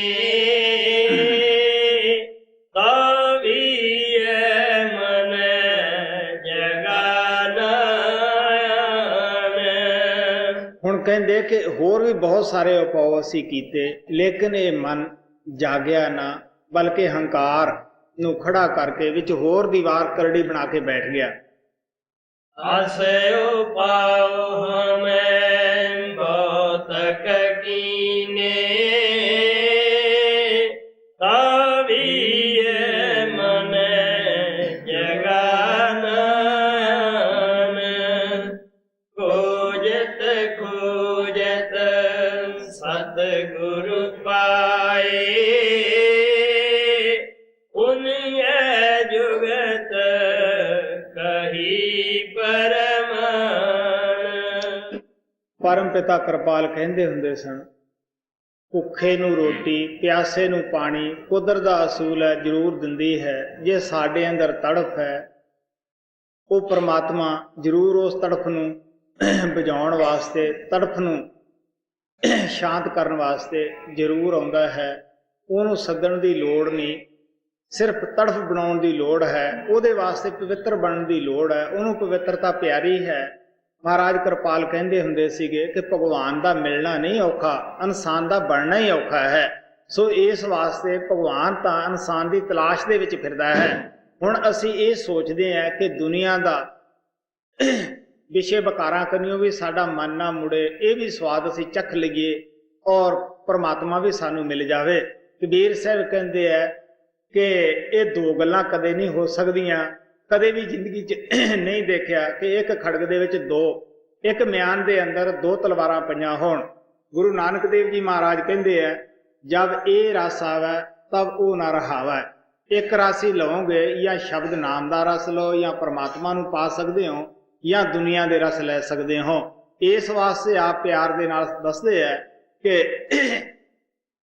ਇੱਕ ਰਸ ਹੀ ਤੁਸੀਂ ਪ੍ਰਾਪਤ ਕਰ ਸਕਦੇ ਹੋ। ਔਰ ਜੋ ਸਾਡੇ ਦਿਲ ਦੇ ਅੰਦਰ ਪ੍ਰਮਾਤਮਾ ਦੇ ਮਿਲਣ ਦੀ ਤੜਫ ਪੈਦਾ ਹੋਈ, ਖੋਜ ਸ਼ੁਰੂ ਹੋਈ ਕਿ ਤੜਫ ਨੂੰ ਕੌਣ ਬੁਝਾਏਗਾ, ਇਸ ਜ਼ਿੰਦਗੀ ਦੇ ਮਸਲੇ ਨੂੰ, ਮੌਤ ਔਰ ਪੈਦਾਇਸ਼ ਦੇ ਨੂੰ ਕੌਣ ਹੱਲ ਕਰੇਗਾ, ਉਹ ਪ੍ਰਮਾਤਮਾ ਨੇ ਖੁਦ ਹੀ ਦਇਆ ਕੀਤੀ। ਕਿਉਂਕਿ ਉਹ ਪ੍ਰਮਾਤਮਾ ਜਿਹੜਾ ਹੈ ਉਹ ਬੇਇਨਸਾਫ ਨਹੀਂ। ਮਹਾਰਾਜ ਸਾਬਨ ਸਿੰਘ ਕਹਿੰਦੇ ਹੁੰਦੇ ਸੀ ਕਿ ਜਿਸ ਦੇ ਬੂਹੇ ਦੇ ਉੱਤੇ ਬਲਦ ਬੱਧਾ ਖੜਾ ਹੈ, ਘਰ ਵਾਲੇ ਨੂੰ ਸਾਰਾ ਫਿਕਰ ਹੈ ਕਿ ਮੈਂ ਇਸ ਨੂੰ ਕਦ ਛਾਵੇਂ ਕਰਨਾ ਹੈ, ਕਦ ਇਸ ਨੂੰ ਪਾਣੀ ਪਿਲਾਉਣਾ ਹੈ। ਇਸੇ ਤਰ੍ਹਾਂ ਉਹ ਪ੍ਰਮਾਤਮਾ ਬੇਇਨਸਾਫ ਨਹੀਂ। ਜਦੋਂ ਸਾਡੀ ਤੜਫ ਦੇਖਦਾ ਹੈ, ਉਹ ਸਤਿਗੁਰੂ ਨੂੰ ਜ਼ਰੂਰ ਭੇਜਦਾ ਉੱਥੇ। ਕਿਉਂਕਿ ਮਹਾਤਮਾ ਜਿਹੜੇ ਹੁੰਦੇ ਹੈ ਉਹ ਦਿਲਾਂ ਦੀਆਂ ਜਾਣਦੇ ਹੁੰਦੇ ਹੈ। ਜਿਸ ਪੋਲ ਤੇ ਉਹ ਕੰਮ ਕਰਦਾ ਹੈ ਉਹ ਇਸ ਤਰ੍ਹਾਂ ਹੁੰਦੇ ਹੈ ਕਿ ਜਿਸ ਤਰ੍ਹਾਂ ਕੋਈ ਆਦਮੀ ਪਹਾੜ ਤੇ ਖੜਾ ਹੈ, ਉਸ ਨੂੰ ਦੂਰ ਨੇੜੇ ਸਭ ਪਤਾ ਹੈ ਕਿੱਥੇ ਅੱਗ ਲੱਗੀ ਹੈ ਔਰ ਕਿਸ ਜਗ੍ਹਾ ਪਾਣੀ ਹੈ, ਕਿਉਂਕਿ ਉੱਚੀ ਜਗ੍ਹਾ ਖੜਾ ਹੈ। ਇਸੇ ਤਰ੍ਹਾਂ ਮਹਾਤਮਾ ਦੀ ਜਿਹੜੀ ਦੇਖਣੀ ਹੈ ਉਹ ਹਮੇਸ਼ਾ ਹੀ ਪ੍ਰਮਾਤਮਾ ਨਾਲ ਜੁੜੇ ਹੁੰਦੇ ਹੈ। ਜਦ ਉੱਪਰੋਂ ਜਾ ਕੇ ਉਹ ਦੇਖਦੇ ਹੈ, ਉਹਨਾਂ ਨੂੰ ਪਤਾ ਹੈ ਕਿ ਸਾਡੀ ਯਾਦ ਵਿੱਚ ਕੌਣ ਬੈਠਾ ਹੈ, ਕਿੱਥੇ ਬੈਠਾ ਹੈ। ਉਹਨਾਂ ਨੂੰ ਦੂਰ ਔਰ ਨੇੜੇ ਦਾ ਕੋਈ ਫਰਕ ਨਹੀਂ ਪੈਂਦਾ, ਉਹ ਖੁਦ ਹੀ ਜਾਂਦੇ ਹੈ। ਇਹ ਤਾਂ ਅਸੀਂ ਜੀਵ ਅਣਜਾਣ ਹੈ, ਜਿਹੜੇ ਅਸੀਂ ਇਹ ਸੋਚਦੇ ਹਾਂ ਕਿ ਸ਼ਾਇਦ ਅਸੀਂ ਦੱਸਾਂਗੇ ਤਾਂ ਹੀ ਮਹਾਤਮਾ ਨੂੰ ਪਤਾ ਲੱਗਦਾ ਹੈ, ਲੇਕਿਨ ਐਸੀ ਗੱਲ ਨਹੀਂ ਗੀ। ਮਹਾਰਾਜ ਸਾਬਨ ਸਿੰਘ ਕਹਿੰਦੇ ਹੁੰਦੇ ਸੀਗੇ ਕਿ ਸੰਤ ਸਤਿਗੁਰੂ ਇੱਕ ਅਣਜਾਣਾ ਦੀ ਤਰ੍ਹਾਂ ਜ਼ਿੰਦਗੀ ਜਿਉਂਦੇ ਹੈ, ਲੇਕਿਨ ਜੇ ਕੋਈ ਇਹ ਆਦਮੀ ਗੱਲ ਕਹੇ ਕਿ ਮੈਂ ਸਤਿਗੁਰੂ ਨੂੰ ਬੁੱਧੂ ਬਣਾ ਲੂੰਗਾ, ਕਦੇ ਵੀ ਨਹੀਂ ਬਣਦਾਗਾ। ਕਿਉਂਕਿ ਜੋ ਅੰਦਰਲਾ ਸਰੂਪ ਕੰਮ ਕਰਦਾ ਹੈ, ਬਾਹਰਲੇ ਸਰੂਪ ਨੂੰ ਪੂਰੀ ਜਾਣਕਾਰੀ ਹੁੰਦੀ ਹੈ। ਜੋ ਬਾਹਰਲਾ ਸਰੂਪ ਕਰਦਾ ਹੈ ਉਸ ਨੂੰ, ਉਸ ਦੀ ਅੰਦਰਲੇ ਨੂੰ ਪੂਰੀ ਜਾਣਕਾਰੀ ਹੁੰਦੀ ਹੈ। ਹਾਂ, ਉਹ ਸਾਡੀ ਤਰ੍ਹਾਂ ਨਮਾਇਸ਼ ਨਹੀਂ ਲਾਉਂਦੇਗੇ, ਉਹ ਹਮੇਸ਼ਾ ਇੱਕ ਅਣਜਾਣੀ ਜੀ ਜ਼ਿੰਦਗੀ ਜਿਉਂਦੇ ਹੈ, ਭੋਲੇ ਭਾਲੇ ਬਣ ਕੇ ਇਹ ਸੰਸਾਰ ਵਿੱਚ ਆਪਣਾ ਸਫ਼ਰ ਕਰਦੇ ਹੈ। ਮਹਾਰਾਜ ਸਾਵਣ ਸਿੰਘ ਕਹਿੰਦੇ ਹੁੰਦੇ, ਅਗਰ ਜੇ ਸੰਤ ਸਤਿਗੁਰੂ ਜੀਵ ਦੇ ਐਬ ਦੱਸਣ ਤਾਂ ਉਹਨਾਂ ਤੋਂ ਕੋਈ ਫਾਇਦਾ ਹੀ ਨਹੀਂ ਉਠਾ ਸਕਦਾਗਾ। ਆਪ ਇੱਕ ਪਿਸ਼ੌਰ ਦੀ ਕਹਾਣੀ ਦੱਸਦੇ ਹੁੰਦੇ ਸੀ। ਉੱਥੇ ਇੱਕ ਬੁੱਢੀ ਮਾਤਾ ਸੀ, ਉਹਦਾ ਇਹ ਕੰਮ ਸੀਗਾ, ਅਗਰ ਕੋਈ ਉੱਥੋਂ ਦੀ ਔਰਤ ਲੰਘਦੀ ਉਹਨੂੰ ਕਹਿੰਦੀ ਤੂੰ ਫਲਾਣੇ ਮਰਦ ਕੋਲੋਂ ਆਈ ਹੈ, ਤੇਰਾ ਚਾਲ ਚੱਲਣ ਠੀਕ ਨਹੀਂਗਾ। ਅਗਰ ਕੋਈ ਮਰਦ ਲੰਘਦਾ ਉਹਨੂੰ ਕਹਿ ਦਿੰਦੀ ਤੂੰ ਫਲਾਣੇ ਔਰਤ ਕੋਲੇ ਗਿਆ, ਤੇਰਾ ਚਾਲ ਚੱਲਣ ਠੀਕ ਨਹੀਂਗਾ। ਡਰਦੇ ਮਾਰੇ ਲੋਕ ਉਸ ਗਲੀ ਵੀ ਦੀ ਨਾ ਲੰਘਦੇ ਕਿ ਉਹ ਬੁੱਢੀ ਬੈਠੀ ਹੋਏਗੀ, ਉਹਦੇ ਨਾਲ ਤਾਂ ਲੜਾਈ ਮੁੱਲ ਲੈਣੀ ਪਏਗੀ। ਇਸੇ ਤਰ੍ਹਾਂ ਸੰਤ ਸਤਿਗੁਰੂ ਅਗਰ ਸਾਡੇ ਪਾਸ ਜਦੋਂ ਅਸੀਂ ਜਾਂਦੇ ਉਹਨਾਂ ਦੇ ਕੋਲੇ ਇਹ ਦੱਸਣ ਕਿ ਤੂੰ ਇਹ ਐਬ ਕਰਕੇ ਆਇਆ ਹੈ, ਇਹ ਕਰ ਰਿਹਾ ਹੈ, ਅਸੀਂ ਕਦੇ ਵੀ ਨਹੀਂ ਜਾ ਸਕਦੇਗੇ, ਉਹਨਾਂ ਤੋਂ ਫਾਇਦਾ ਨਹੀਂ ਉਠਾ ਸਕਦੇਗੇ। ਮਹਾਤਮਾ ਅਣਜਾਣ ਦੀ ਤਰ੍ਹਾਂ ਸਾਨੂੰ ਸ਼ਾਬਾਸ਼ ਦਿੰਦੇ ਹੈ, ਬਈ ਤੂੰ ਤਾਂ ਬੜਾ ਸਿਆਣਾ ਹੈ। ਇਹ ਤਾਂ ਹੁਣ ਅਸੀਂ ਸੋਚਣਾ ਕਿ ਅਸੀਂ ਕਿੰਨੇ ਕੁ ਸਿਆਣੇ ਹੈ, ਕਿੰਨੇ ਕੁ ਸਮਝਦਾਰ ਹੈ। ਸੋ ਇਸ ਵਾਸਤੇ ਮਹਾਤਮਾ ਸਾਨੂੰ ਪਿਆਰ ਨਾਲ ਦੱਸਦੇ ਹੈ, ਬਿਨ ਬੋਲਿਆਂ ਸਭ ਕੁਝ ਜਾਣਦਾ, ਉਹ ਸਾਰਾ ਕੁਝ ਜਾਣਦੇ ਹੈ, ਉਹ ਅੰਦਰ ਬੈਠੇ ਹੈ, ਦਿਲਾਂ ਦੀਆਂ ਜਾਣਦੇ ਹੈ। ਸੋ ਜਦੋਂ ਸਾਡੇ ਅੰਦਰ ਖੋਜ ਪੈਦਾ ਹੁੰਦੀ ਹੈ, ਤੜਫ ਪੈਦਾ ਹੁੰਦੀ ਹੈ, ਉਦੋਂ ਕੀ ਕਰਦਾ ਹੈ, ਉਹ ਸੱਚਖੰਡ ਦਾ ਆਸਣ ਛੱਡ ਕੇ ਜ਼ਰੂਰ ਆਉਂਦਾ ਹੈ, ਉਹ ਸਾਡੀ ਤਪਸ਼ ਬੁਝਾਉਂਦਾ ਹੈ। ਮੈਂ ਦੱਸਦਾ ਹੁੰਦਾ, ਕੂਕ ਸੁਣੀ ਜਦ ਅਜੈਬ ਦੀ ਗਈ ਕਲੇਜਾ ਚੀਰ, ਆਸਣ ਛੋੜ ਸੱਚਖੰਡ ਦਾ ਆਇਆ ਕਿਰਪਾਲ ਅਖੀਰ। ਆਖਰ ਉਹ ਮੇਰੀ ਕੂਕ ਸੁਣ ਕੇ ਰਾਜਸਥਾਨ ਦੀਆਂ ਝਾੜੀਆਂ ਦੇ ਅੰਦਰ, ਜਿੱਥੇ ਕਿ ਪਾਣੀ ਪੀਣ ਨੂੰ ਨਹੀਂ ਮਿਲਦਾਗਾ, ਉਹ ਉੱਥੇ ਪਹੁੰਚਿਆ, ਬਗੈਰ ਬੁਲਾਇਆ ਪਹੁੰਚਿਆ, ਕਿਉਂਕਿ ਉਹਦੀ ਦਿਆ ਸੀ, ਉਹਨੂੰ ਪਤਾ ਸੀ ਕਿ ਮੇਰੀ ਤੜਫ ਵਾਸਤੇ ਕੌਣ ਬੈਠਾ ਹੋਇਆ ਹੈ। ਤਾਂ ਮੇਰੇ ਕਹਿਣ ਦਾ ਭਾਵ ਇਤਨਾ ਹੀ ਹੈ, ਖੋਜ ਸਤਿਗੁਰ ਪਾਏ ਉਹਨ ਇਹ ਯੁਕਤ ਕਰੀ ਪ੍ਰਮਾਣ। ਸੰਤਾਂ ਨੂੰ ਜਦੋਂ ਅਸੀਂ ਮਿਲੇ, ਉਹਨਾਂ ਨੇ ਜੁਗਤੀ ਦੱਸੀ ਕਿ ਕਿਸ ਤਰ੍ਹਾਂ ਅੰਦਰ ਜਾਣਾ ਹੈ ਔਰ ਕਿਸ ਤਰ੍ਹਾਂ ਜਾ ਕੇ ਮਨ ਨੂੰ ਜਗਾਉਣਾ ਹੈ, ਕਿਸ ਤਰ੍ਹਾਂ ਆਤਮਾ ਨੂੰ ਸ਼ਬਦ ਦੇ ਨਾਲ ਜੋੜਨਾ ਹੈ ਜੀ। ਖੋਜਤ ਖੋਜਤ ਸਤਿਗੁਰ ਪਾਏ, ਉਨਿਐ ਜੁਗਤ ਕਰੀ ਪਰਮਾਨ। ਸਤ ਸੰਗ ਕਰੋ ਸੰਤ ਕੋ ਸੇਵੋ, ਤਨ ਮਨ ਕਰੋ ਕੁਰਬਾਨ। ਕੀ ਕਰੋ? ਮੁਕਤੀ ਦੇ ਸਾਧਨ ਤਿੰਨ ਦੱਸਦਾ ਹੈ। ਮਹਾਤਮਾ ਦੀ ਸੰਗਤ ਔਰ ਸੋਭਤ ਕਰੋ, ਉਹਨਾਂ ਤੇ ਭਰੋਸਾ ਕਰੋ, ਜੋ ਉਹ ਦੱਸਦੇ ਆ ਉਸ ਦੇ ਉੱਤੇ ਚੱਲੋ। ਇਉਂ ਨਾ ਕਰੋ ਕਿ ਜਿਵੇਂ ਕੋਈ ਮਹਾਜਨ ਸਤਸੰਗ ਦੇ ਵਿੱਚ ਜਾਂਦਾ, ਬਹੁਤ ਸਾਲ ਜਾਂਦਾ ਰਿਹਾ, ਆਖਰ ਧੋਤੀ ਝਾੜਨੀ ਘਰੇ ਆ ਜਾਣਾ। ਇੱਕ ਦਿਨ ਉਸ ਦਾ ਲੜਕਾ ਗਿਆ, ਜੋ ਕੁਝ ਸਤਸੰਗ ਦੇ ਵਿੱਚ ਸੁਣਿਆ ਉੱਥੇ ਇਹ ਹੀ ਸੀ ਕਿ ਹਰ ਜੀਵ ਨਾਲ ਪਿਆਰ ਕਰੋ, ਕਿਸੇ ਦੇ ਵਾਸਤੇ ਬੁਰਾ ਨਾ ਸੋਚੋ, ਕਿਉਂਕਿ ਪ੍ਰਮਾਤਮਾ ਸਭ ਦੇ ਅੰਦਰ ਬੈਠਾ ਹੋਇਆ ਹੈ।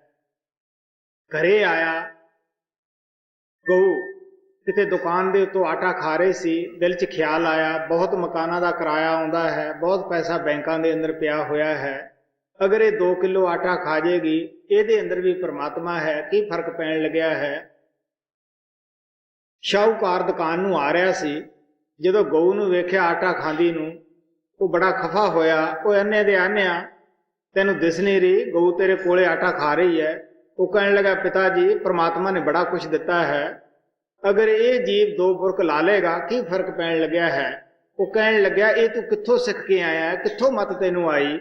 ਉਹ ਕਹਿਣ ਲੱਗਿਆ, ਮੈਂ ਤੁਹਾਡੇ ਥਾਂ ਸਤਸੰਗ 'ਚ ਅੱਜ ਗਿਆ ਸੀਗਾ, ਸਤਸੰਗ ਦੇ ਵਿੱਚ ਮਹਾਤਮਾ ਕਹਿੰਦੇ ਸੀਗੇ ਕਿ ਕਿਸੇ ਦਾ ਬੁਰਾ ਨਾ ਚਿਤਵੋ, ਸਭ ਅੰਦਰ ਪ੍ਰਮਾਤਮਾ ਹੈ, ਸਭ ਦੇ ਵਾਸਤੇ ਦਿਲ ਅੰਦਰ ਜਗ੍ਹਾ ਰੱਖੋ। ਉਹ ਕਹਿਣ ਲੱਗਿਆ, ਮੈਨੂੰ 30 ਸਾਲ ਹੋ ਗਏ ਸਤਸੰਗ ਦੇ ਅੰਦਰ ਜਾਂਦੇ ਨੂੰ, ਅਗਰ ਮੈਂ ਇਹੋ ਜਿਹੀਆਂ ਗੱਲਾਂ ਸੁਣਦਾ ਜਾਂ ਪੱਲੇ ਬੰਨਦਾ ਤਾਂ ਘਰ ਹੀ ਉਜਾੜ ਦੇਣਾ ਸੀਗਾ। ਖਬਰਦਾਰ ਮੁੜ ਕੇ ਨਾ ਜਾਏ, ਜੇ ਗਿਆ ਤਾਂ ਉੱਥੋਂ ਦੀਆਂ ਉੱਥੇ ਛੱਡਿਆ ਦੀਆਂ ਹੁੰਦੀਆਂ ਹੈ। ਸੋ ਮਹਾਤਮਾ ਕਹਿਣ ਦੇ ਭਾਵ ਇਹ ਹੈ ਕਿ ਸਾਨੂੰ ਇਸ ਤਰ੍ਹਾਂ ਦਾ ਸਤਸੰਗ ਨਹੀਂ ਕਰਨਾ ਚਾਹੀਦਾ। ਸਤਸੰਗ ਦੇ ਅੰਦਰ ਜੋ ਕੁਝ ਵੀ ਅਸੀਂ ਸੁਣਦੇ ਹਾਂ ਉਸ ਦੇ ਉੱਤੇ ਅਮਲ ਕਰਨਾ ਹੈ। ਮੋਟੇ ਮੋਟੇ ਥੋੜੇ ਜਿਹੇ ਐਬ ਹੁੰਦੇ ਆ, ਅਗਰ ਆਦਮੀ ਇੱਕ ਐਬ ਇੱਕ ਸਤਸੰਗ ਦੇ ਵਿੱਚ ਛੱਡੇ ਤਾਂ 5-4 ਸਤਸੰਗਾਂ ਦੇ ਵਿੱਚ ਹੀ ਇਹ ਐਬ ਛੱਡ ਸਕਦਾ ਹੈ, ਪਵਿੱਤਰ ਹੋ ਸਕਦਾ ਹੈ। ਇਸ ਵਾਸਤੇ ਆਪ ਕਹਿਣ ਲੱਗੇ ਕਿ ਬੜੀ ਤੋਂ ਬੜੀ ਕੁਰਬਾਨੀ ਵੀ ਪ੍ਰਮਾਤਮਾ ਨੂੰ ਪਾਉਣ ਵਾਸਤੇ ਛੋਟੀ ਹੁੰਦੀ ਹੈ। ਸੋ ਇਸ ਵਾਸਤੇ ਆਪ ਕਹਿੰਦੇ ਤਨ ਨੂੰ ਕੁਰਬਾਨ ਕਰ ਦਿਓ। ਅਗਰ ਅਸੀਂ ਤਨ ਗੁਰੂ ਤੋਂ ਕੁਰਬਾਨ ਕਰ ਦਿੱਤਾ ਕੀ ਅਸੀਂ ਇਹਦੇ ਨਾਲ ਵਿਸ਼ੇ ਵਕਾਰ ਭੋਗਾਂਗੇ? ਕੀ ਇਸ ਦੇ ਅੰਦਰ ਸ਼ਰਾਬਾਂ ਪਾਵਾਂਗੇ, ਮੀਟ ਖਾਵਾਂਗੇ? ਅਸੀਂ ਕਹਿ ਦਿੰਦੇ ਹਾਂ ਜੀ ਸਾਥੋਂ ਮੀਟ ਖਾਧਾ ਗਿਆ, ਸ਼ਰਾਬ ਪੀਤੀ ਗਈ। ਸੋਚ ਕੇ ਦੇਖ ਲਓ, ਜੇ ਗੁਰੂ ਦੇ ਉੱਤੇ ਅਸੀਂ ਕੁਰਬਾਨ ਕੀਤਾ ਹੋਵੇ, ਕਿ ਅਸੀਂ ਇਸ ਤੰਤ ਨੂੰ ਭੈੜੇ ਖੋਟੇ ਕਰਮਾਂ ਵਾਸਤੇ ਵਰਤਾਂਗੇ? ਅਗਰ ਜੇ ਮਨ ਗੁਰੂ ਦੇ ਉੱਤੇ ਕੁਰਬਾਨ ਕੀਤਾ ਹੈ, ਕਿ ਅਸੀਂ ਇਹਦੇ ਨਾਲ ਦੁਨੀਆ ਦੇ ਸੰਕਲਪ ਵਿਕਲਪ ਵਗੈਰਾ ਉਠਾਵਾਂਗੇ? ਨਹੀਂ, ਗੁਰੂ ਦਾ ਹੀ ਸਿਮਰਨ ਕਰਾਂਗੇ। ਇਸੇ ਤਰ੍ਹਾਂ ਅਗਰ ਜੇ ਅਸੀਂ ਧਨ ਦੌਲਤ ਗੁਰੂ ਦੀ ਸਮਝੀ ਹੈ, ਤਾਂ ਸਾਧ ਸੰਗਤ ਦੇ ਅੰਦਰ ਹੀ ਲਾਵਾਂਗੇ। ਅਸੀਂ ਉਹਨੂੰ ਭੈੜੇ ਖੋਟੇ ਕਰਮਾਂ ਵਾਸਤੇ ਕਦੇ ਵੀ ਨਹੀਂ ਲਾ ਸਕਦੇਗੇ। ਅਸੀਂ ਸੋਚਦੇ ਹਾਂ ਗੁਰੂ ਦੀ ਹੈ। ਇਸ ਵਾਸਤੇ ਮਹਾਤਮਾ ਪਿਆਰ ਦੇ ਨਾਲ ਸਾਨੂੰ ਸਮਝਾਉਂਦੇ ਹੈ। ਉਹ ਆ ਕੇ ਸਾਨੂੰ ਦੱਸਦੇ ਹੈ ਕਿ 3 ਚੀਜ਼ਾਂ ਕਾਇਮ ਕਰ ਲਓ, ਸਤਸੰਗ, ਔਰ ਜੋ ਮਹਾਤਮਾ ਕਹਿੰਦਾ ਹੈ ਉਸ ਦੇ ਉੱਤੇ ਅਮਲ ਕਰੋ। ਔਰ ਬੜੀ ਤੋਂ ਬੜੀ ਕੁਰਬਾਨੀ ਜਿਹੜੀ ਹੈ ਉਹ ਵੀ ਪ੍ਰਮਾਤਮਾ ਨੂੰ ਪਾਉਣ ਵਾਸਤੇ ਛੋਟੀ ਹੈ। ਮਹਾਤਮਾ ਸਾਨੂੰ ਦੱਸਦੇ ਹੈ ਕਿ ਅਗਰ ਅਸੀਂ ਮਨ ਦੇ ਨਾਲ ਸੰਘਰਸ਼ ਕਰਕੇ ਜਿੱਤ ਜਾਂਦੇ ਹਾਂ, ਤਾਂ ਅੱਗੇ ਉਹ ਪ੍ਰਮਾਤਮਾ ਸਤਿਗੁਰੂ ਸਾਨੂੰ ਪਰਮ ਪਦ ਦਾ ਇਨਾਮ ਦਿੰਦਾ ਹੈ, ਜਿਹੜਾ ਕਿ ਕਿਸੇ ਤਰ੍ਹਾਂ ਵੀ ਸਾਨੂੰ ਪ੍ਰਾਪਤ ਨਹੀਂ ਹੋ ਸਕਦਾਗਾ। ਇਦੋਂ ਵੱਡਾ ਹੋਰ ਕੋਈ ਇਨਾਮ ਨਹੀਂਗਾ। ਦੁਨੀਆ ਦੇ ਇਨਾਮ ਜਿਹੜੇ ਹੈ, ਇਹ ਨਾ ਤਾਂ ਦੁਨੀਆ ਦੇਣ ਲੱਗੀ ਅੱਗਾ ਪਿੱਛਾ ਦੇਖਦੀ ਹੈ ਜਦੋਂ ਸਾਡੀ ਵਾਹ ਵਾਹ ਵਾਹ ਕਰਦੀ ਹੈ, ਔਰ ਨਾ ਖੋਣ ਲੱਗੇ ਹੀ ਅੱਗਾ ਪਿੱਛਾ ਦੇਖਦੇ ਹੈ। ਤੁਹਾਨੂੰ ਪਤਾ ਹੀ ਹੈ ਕਿ ਜਦੋਂ ਸਾਡੇ ਲੋਕ ਜੈ ਜੈਕਾਰ ਕਰਦੇ ਹੈ, ਗਲਾਂ ਵਿੱਚ ਹਾਰ ਪਾਉਂਦੇ ਹੈ, ਮਨ ਫੁੱਲਿਆ ਨਹੀਂ ਸਮਾਉਂਦਾ, ਅਖਬਾਰਾਂ ਵਿੱਚ ਪਿਕਚਰਾਂ ਆਉਂਦੀਆਂ ਹੈ ਕਿ ਅਸੀਂ ਪਤਾ ਨਹੀਂ ਕਿੱਡੇ ਕੁ ਸਿਆਣੇ ਹੈ, ਕਿੰਨੇ ਕੁ ਸਮਝਦਾਰ ਹੈ, ਪਤਾ ਨਹੀਂ ਅਸੀਂ ਕਿੰਨੇ ਕੁ ਹੁਨਰ ਵਾਲੇ ਹੈ, ਜਿਹੜੇ ਲੋਕ ਸਾਡੀ ਵਾਹ ਵਾਹ ਵਾਹ ਕਰਦੇ ਹੈ, ਇੰਨਿਆਂ ਖੜਿਆਂ ਦੇ ਵਿੱਚ ਹਾਰ ਪਏ। ਲੇਕਿਨ ਇਤਿਹਾਸ ਦੱਸਦਾ ਹੈ, ਅੱਖਾਂ ਨਾਲ ਵੀ ਦੇਖਦੇ ਹੈ ਕਿ ਕਿਸ ਤਰ੍ਹਾਂ ਘਟਨਾ ਘਟ ਰਹੀਆਂ ਹੈ ਜ਼ਮਾਨੇ ਦੇ ਅਨੁਸਾਰ, ਕਿ ਉਹੀ ਆਦਮੀ ਜਾਂ ਦੂਸਰੀ ਪਾਰਟੀ ਦਾ ਜ਼ੋਰ ਪੈ ਜਾਂਦਾ ਹੈ, ਉਹ ਗੋਲੀਆਂ ਨਾਲ ਉਡਾ ਦਿੰਦੇ ਹੈ, ਔਰ ਜਿੱਥੇ ਹਾਰ ਗਲਾਂ ਵਿੱਚ ਪਾਉਂਦੇ ਹੈ ਉਹੀ ਆਦਮੀ ਛਿੱਤਰ ਮਾਰਦੇ ਹੈ ਔਰ ਸਵਾਹ ਸਿਰ ਦੇ ਵਿੱਚ ਧੂੜਦੇ ਹੈ। ਤੁਸੀਂ ਦੇਖ ਲਓ ਅਖਬਾਰਾਂ ਦੇ ਅੰਦਰ ਉਹੀ ਲੋਕ ਬੇਇੱਜ਼ਤੀ ਕਰਨ ਲੱਗ ਜਾਂਦੇ ਹੈ।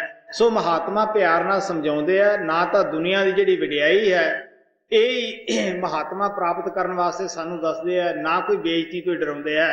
ਮਹਾਤਮਾ ਤਾਂ ਗੁਰੂ ਨਾਨਕ ਦੇਵ ਜੀ ਮਹਾਰਾਜ ਕਹਿੰਦੇ ਆ ਕਿ ਲੋਕਨ ਕੀ ਵਡਿਆਈਆਂ ਬਸ ਅੰਤਰ ਜਾਲੋ। ਕਹਿਣ ਲੱਗੇ ਦੁਨੀਆ ਦੀਆਂ ਵਡਿਆਈਆਂ ਤਾਂ ਪ੍ਰਾਪਤ ਕੀ ਕਰਨੀਆਂ ਸੀ, ਇਹਨਾਂ ਨੂੰ ਅੱਗ ਦੇ ਵਿੱਚ ਸਿੱਟ ਦਿਓ। ਮੈਂ ਦੱਸਦਾ ਹੁੰਦਾ ਹੈ ਕਿ ਮਹਾਤਮਾ ਹਮੇਸ਼ਾ ਹੀ ਸਹਿਜ ਅਵਸਥਾ ਨੂੰ ਪ੍ਰਾਪਤ ਕਰਦੇ ਹੈ। ਨਾ ਤਾਂ ਉਹ ਨਿੰਦਕਾਂ ਤੋਂ ਹੀ ਡਰਦੇ ਹੈ, ਨਾ ਆਪਣੇ ਪ੍ਰਸ਼ੰਸਕਾਂ ਦੀ ਤਰਫ ਹੀ ਉਹਨਾਂ ਦੀ ਤਵੱਜੋ ਹੁੰਦੀ ਹੈ। ਉਹ ਕੋਈ ਕਿਸੇ ਦੀ ਵਡਿਆਈ ਦੇ ਅੰਦਰ ਆ ਕੇ ਫੁੱਲ ਨਹੀਂ ਜਾਂਦੇਗੇ। ਅਗਰ ਕੋਈ ਨਿੰਦਿਆ ਕਰਦੇ ਆ ਉਸ ਤੇ ਉਹ ਘਬਰਾਉਂਦੇ ਨਹੀਂ ਗੇ। ਇਸ ਵਾਸਤੇ ਉਹ ਹਮੇਸ਼ਾ ਆਪਣਾ ਜੀਵਨ ਜਿਹੜਾ ਹੈ ਉੱਚਾ ਸੁੱਚਾ ਰੱਖਦੇ ਹੈ। ਸੋ ਮਹਾਤਮਾ ਦੇ ਕਹਿਣ ਦਾ ਭਾਵ ਇਤਨਾ ਹੀ ਹੈ ਕਿ ਆਪ ਸ਼ਬਦ ਨਾਮ ਦੀ ਕਮਾਈ ਕਰੋ। ਪਰਮਾਤਮਾ ਨੂੰ ਪਾਉਣ ਵਾਸਤੇ ਜਿੰਨੀ ਵੀ ਕੁਰਬਾਨੀ ਹੋ ਸਕਦੀ ਹੈ ਉਨੀ ਵੀ ਛੋਟੀ ਹੈ ਜੀ। ਸਤ ਸੰਗ ਕਰੋ ਸੰਤ ਕੋ ਸੇਵੋ,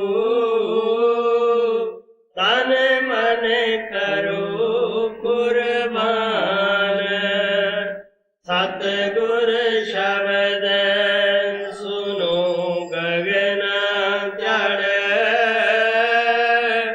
ਚੇਤ ਲਗਾਓ ਆਪਣਾ ਧਿਆਨ। ਜਦੋਂ ਅਸੀਂ ਸਤਿਗੁਰੂ ਦਾ ਦਿੱਤਾ ਹੋਇਆ ਸਿਮਰਨ ਕਰਦੇ ਹਾਂ, ਫੈਲਿਆ ਹੋਇਆ ਖਿਆਲ ਸਾਡਾ ਤੀਸਰੇ ਤਿਲ ਤੇ ਇਕਾਗਰ ਹੋ ਜਾਂਦਾ ਹੈ।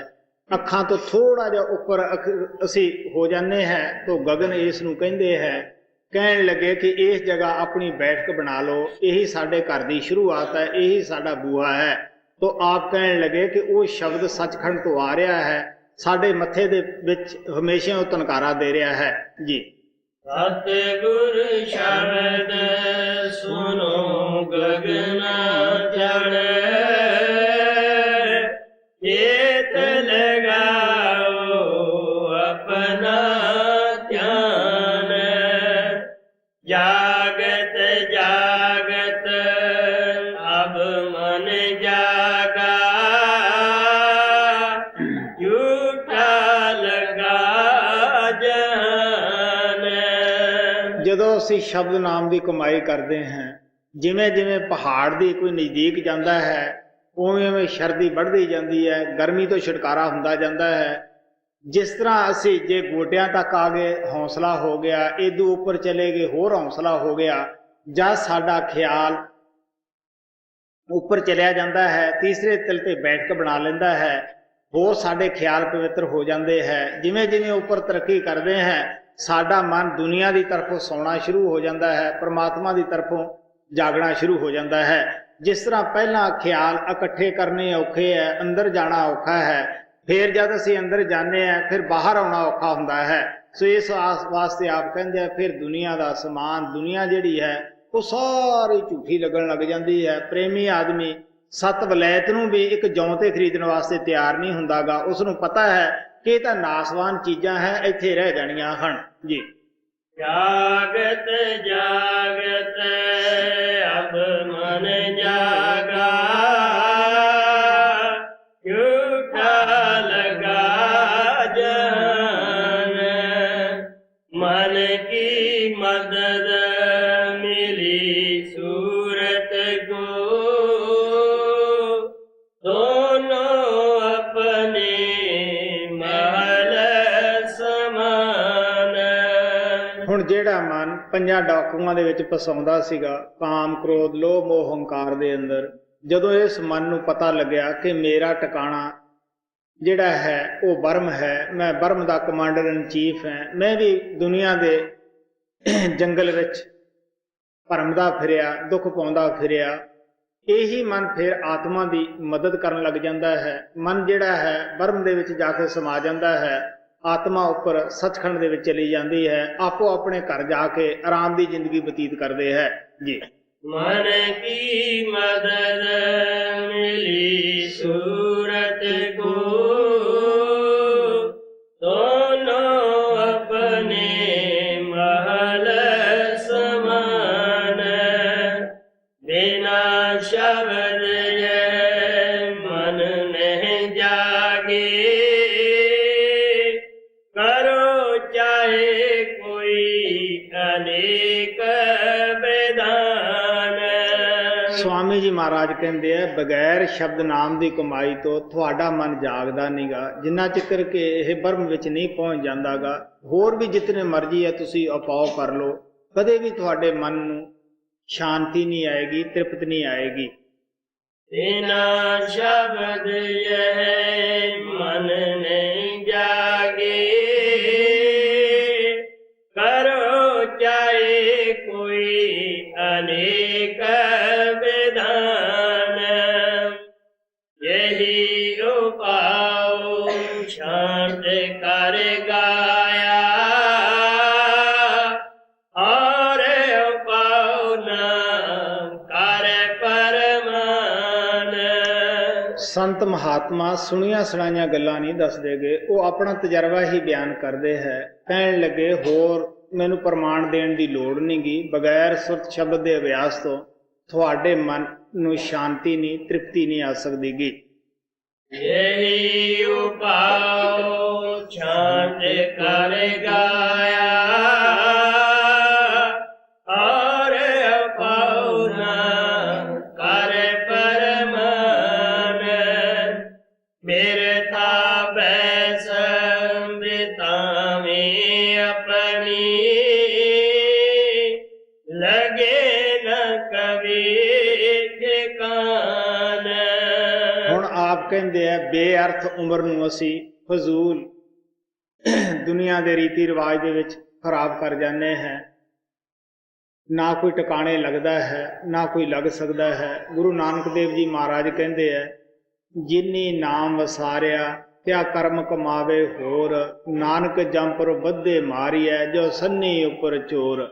ਕਹਿਣ ਲੱਗੇ ਜਿਹੜੇ ਸ਼ਬਦ ਨਾਮ ਤੋਂ ਬਗੈਰ ਹੋਰ ਮਨ ਬੁੱਧੀ ਨਾਲ ਕਰਮ ਕਰਦੇ ਹੈ, ਭਾਵੇਂ ਕੈਸੇ ਵੀ ਕਰਦੇ ਹੈ, ਕਹਿਣ ਲੱਗੇ ਉਹਨਾਂ ਦੀ ਹਾਲਤ ਇਹ ਹੁੰਦੀ ਹੈ ਜਿਸ ਤਰ੍ਹਾਂ ਸੰਨ ਦੇ ਉੱਤੇ ਚੋਰ ਫੜਿਆ ਜਾਂਦਾ ਹੈ।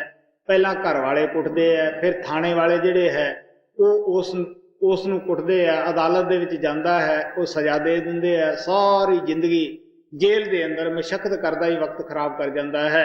ਇਹੀ ਹਾਲਤ ਸਾਡੀ ਹੈ ਕਿ ਅਗਰ ਅਸੀਂ ਉਸ ਪਰਮਾਤਮਾ ਦੀ ਭਗਤੀ ਨਹੀਂ ਕਰਦੇਗੇ, ਦੁਨੀਆ ਦੇ ਰੀਤੀ ਰਿਵਾਜ ਦੇ ਵਿੱਚ ਅਸੀਂ ਉਲਝੇ ਬੈਠੇ ਹਾਂ, ਕੁਛ ਪੱਲੇ ਨਹੀਂ ਪੈਂਦਾਗਾ। ਕਬੀਰ ਸਾਹਿਬ ਕਹਿੰਦੇ ਹੈ, ਕਬੀਰਾ ਜਮ ਕਾ ਠੈਂਗਾ ਬੁਰਾ ਹੈ ਉਹ ਨਹੀਂ ਸਹਿਆ ਜਾਏ, ਏਕ ਜੋ ਸਤਿਗੁਰ ਮੋਹ ਮਿਲਿਆ ਤਿਨਹੋਂ ਲਿਆ ਬਚਾਏ। ਕਹਿਣ ਲੱਗੇ ਜਮ ਦਾ ਜੋ ਲੱਠ ਹੈ ਉਹ ਬੜਾ ਮਜ਼ਬੂਤ ਹੈ, ਉਹ ਸਹਿਣਾ ਬੜੇ ਬੜੇ ਕੰਬ ਉੱਠਦੇ ਹੈ, ਰੋ ਉੱਠਦੇ ਹੈ।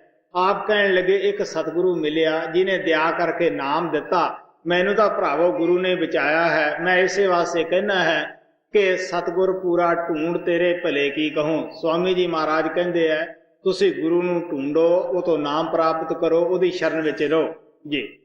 गिरधा बैस बितावे अपनी, लगे न कवि ठिकान।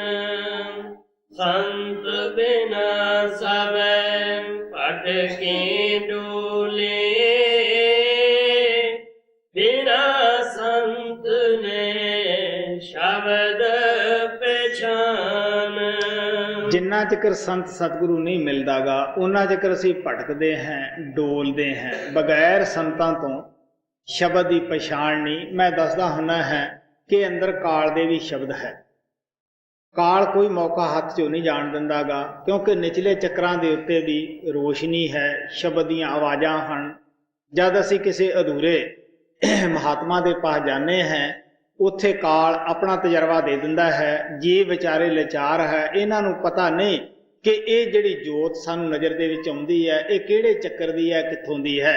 ਸੋ ਅੰਦਰ ਜਿਹੜੇ ਪੂਰੇ ਸਤਿਗੁਰੂ ਹੈ ਉਹਨਾਂ ਨੂੰ ਪਤਾ ਹੈ ਕਿ ਕਾਲ ਦੇ ਸ਼ਬਦ ਕਿਹੜੇ ਹੈ, ਦਿਆਲ ਦੇ ਕਿਹੜੇ ਹੈ, ਕਿਹੜਾ ਸ਼ਬਦ ਇਸ ਨੂੰ ਅਸੀਂ ਫੜਾਉਣਾ ਹੈ। ਸੋ ਆਪ ਪਿਆਰ ਦੇ ਨਾਲ ਕਹਿੰਦੇ ਹੈ ਅੰਤਰ ਸ਼ਬਦ ਸੁਰਤ ਧੁਨ ਜਾਗਾ, ਸਤਿਗੁਰ ਝਗੜ ਨਵੇੜਾ ਹੈ। ਅੰਦਰ ਗੁਰੂ ਜਿਹੜਾ ਪੂਰਾ ਹੈ ਉਹ ਬੈਠਾ ਹੈ, ਉਹ ਆਤਮਾ ਨੂੰ ਦੱਸਦਾ ਹੈ ਕਿ ਇਹ ਸ਼ਬਦ ਨੂੰ ਪਕੜਨਾ ਹੈ, ਇਸ ਨੂੰ ਛੱਡਣਾ ਹੈ। ਸੋ ਇਸ ਵਾਸਤੇ ਅੰਦਰ ਵੀ ਕਾਲ ਨੇ ਬੜੇ ਕੁਰਰੇ ਰਚੇ ਹੋਏ ਹੈ, ਆਤਮਾ ਵਾਸਤੇ ਭੂਲ ਭੁਲਈਆਂ ਬਣਾਈਆਂ ਹੋਈਆਂ ਹਨ। ਸੋ ਇਸ ਵਾਸਤੇ ਆਪ ਕਹਿੰਦੇ ਆ ਬਗੈਰ ਪੂਰੇ ਸੰਤ ਸਤਿਗੁਰੂ ਤੋਂ ਕਾਲ ਦੀ ਪਛਾਣ ਹੀ ਨਹੀਂ। ਕਾਲ ਨੇ ਅੰਦਰ ਆਪਣੇ ਮੰਡਲਾਂ ਦੇ ਅੰਦਰ ਆਤਮਾ ਦੀਆਂ ਡੋਰੀਆਂ ਛਪਾ ਕੇ ਰੱਖੀਆਂ ਹੈ। ਪੂਰਾ ਗੁਰੂ ਹੀ ਉਹਨਾਂ ਤੋਂ ਡੋਰੀਆਂ ਪ੍ਰਾਪਤ ਕਰਕੇ ਸਤਲੋਕ ਵਿੱਚ ਬੰਨ੍ਹ ਸਕਦਾ ਹੈ। ਬਾਕੀ ਜਿਸ ਦਾ ਆਪ ਦੀ ਜੋੜ ਡੁਬੰਦੇ ਆਪ ਸੇ ਤਾਰੇ ਕਿਨਖੇ, ਤਰੰਦੜੇ ਪੀ ਤਾਰ ਨਾਨਕ ਪਿਰਸੋ ਰਤਿਆ। ਜਿਹੜਾ ਆਪ ਡੁੱਬਿਆ ਹੈ ਉਹ ਦੂਸਰੇ ਨੂੰ ਕੀ ਤਾਰ ਸਕਦਾ ਹੈ? ਤਰਿਆ ਹੀ ਤਾਰ ਸਕਦਾ ਹੈ, ਪਹਿਲਵਾਨ ਹੀ ਪਹਿਲਵਾਨੀ ਸਿਖਾ ਸਕਦਾ ਹੈ। ਜੋ ਜੁੜਿਆ ਹੈ ਪ੍ਰਮਾਤਮਾ ਦੇ ਨਾਲ ਉਹੀ ਜੋੜ ਸਕਦਾ ਹੈ ਜੀ। ਅੰਤ ਬਿਨਾ ਸਭ ਭਟਕੇ ਡੋਲੇ, ਬਿਨਾ ਸੰਤ ਨੇ ਸ਼ਬਦ ਪਛਾਨ। शब्द शब्द में शब्द ही गाऊं, तू भी सूरत लगा दे तान। ਸੰਤ ਮਹਾਤਮਾ ਸ਼ਬਦ ਉਸ ਤਾਕਤ ਨੂੰ ਕਹਿੰਦੇ ਹੈ ਜੋ ਸਾਰੀ ਦੁਨੀਆ ਦੀ ਪਰਵਿਸ਼ ਕਰਦੀ ਹੈ, ਸਭ ਨੂੰ ਪਾਲਦੀ ਹੈ, ਜਿਸ ਦੇ ਆਧਾਰ ਤੇ ਖੰਡ ਬ੍ਰਹਮੰਡ ਸਾਡੇ ਚੱਲ ਰਹੇ ਹੈ, ਖੜੇ ਹੈ। ਗੁਰੂ ਨਾਨਕ ਦੇਵ ਜੀ ਮਹਾਰਾਜ ਉਹ ਸ਼ਬਦ ਦੀ ਮਹਿਮਾ ਗਾਉਂਦੇ ਹੈ। ਸ਼ਬਦੇ ਧਰਤੀ, ਸ਼ਬਦੇ ਆਕਾਸ਼, ਸ਼ਬਦੇ ਸ਼ਬਦ ਭਿਆ ਪ੍ਰਕਾਸ਼। ਕਹਿਣ ਲੱਗੇ ਸ਼ਬਦ ਨੇ ਧਰਤੀ, ਪ੍ਰਕਾਸ਼, ਸੂਰਜ, ਚੰਦਰਮਾ, ਸਿਤਾਰੇ ਸਭ ਕੁਝ ਬਣਾਏ ਹੈ। ਤਾਂ ਸਿੱਖ ਪੁੱਛਣ ਲੱਗਿਆ ਕਿ ਧਰਤੀ, ਸਿਤਾਰੇ, ਚੰਦਰਮਾ ਵਗੈਰਾ ਹੀ ਬਣਾਏ ਹੈ, ਕੁਝ ਹੋਰ ਵੀ ਬਣਾਇਆ ਹੈ? ਗੁਰੂ ਨਾਨਕ ਸਾਹਿਬ ਕਹਿੰਦੇ ਸਗਲੀ ਸਿੱਟ ਸ਼ਬਦ ਕੇ ਪਾਸ਼ੇ। ਇਹ ਜਿਹੜੀ ਤੁਹਾਨੂੰ ਚੱਲਦੀ ਫਿਰਦੀ ਦੁਨੀਆ ਨਜ਼ਰ ਦੇ ਵਿੱਚ ਆ ਰਹੀ ਹੈ, ਇਹਨਾਂ ਦੇ ਅੰਦਰ ਵੀ ਉਹ ਸ਼ਬਦ ਹੀ ਕੰਮ ਕਰ ਰਿਹਾ, ਸ਼ਬਦ ਦੇ ਸਹਾਰੇ ਚੱਲ ਰਹੀ ਹੈ ਜੀ। शब्द शब्द में शब्द ही गाऊं, तुम भी सूरत लगा दे तान। कर पावे 84 छूटे, जन्म जन्म की होवे ਸ਼ਬਦ ਨਾਮ ਦੀ ਕਮਾਈ ਨਾਲ ਕੀ ਹੋਏਗਾ? ਸੱਚਖੰਡ ਦਾ ਬੂਹਾ ਖੁੱਲ੍ਹ ਜਾਏਗਾ, ਪ੍ਰਮਾਤਮਾ ਆਪਦੇ ਚਰਨਾਂ ਦੇ ਵਿੱਚ ਜਗ੍ਹਾ ਦੇ ਦੇਵੇਗਾ। ਤੋ ਆਪ ਕਹਿਣ ਲੱਗੇ ਜਿਹੜਾ ਹਰੇਕ ਜਨਮ ਦੇ ਵਿੱਚ ਕਸ਼ਟ ਉਠਾਉਂਦਾ ਸੈਂ, 10 ਨੰਬਰੀਆਂ ਦੀ ਤਰ੍ਹਾਂ ਹੱਥਕੜੀ ਲੱਗੀ ਰਹਿੰਦੀ ਸੀ, ਉਸ ਦੀ ਤੈਨੂੰ ਮਾਫੀ ਹੋ ਜਾਏਗੀ ਜੀ। ਕਰ ਪਾਵੇ 84 ਛੂਟੇ, ਜਨਮ ਜਨਮ ਕੀ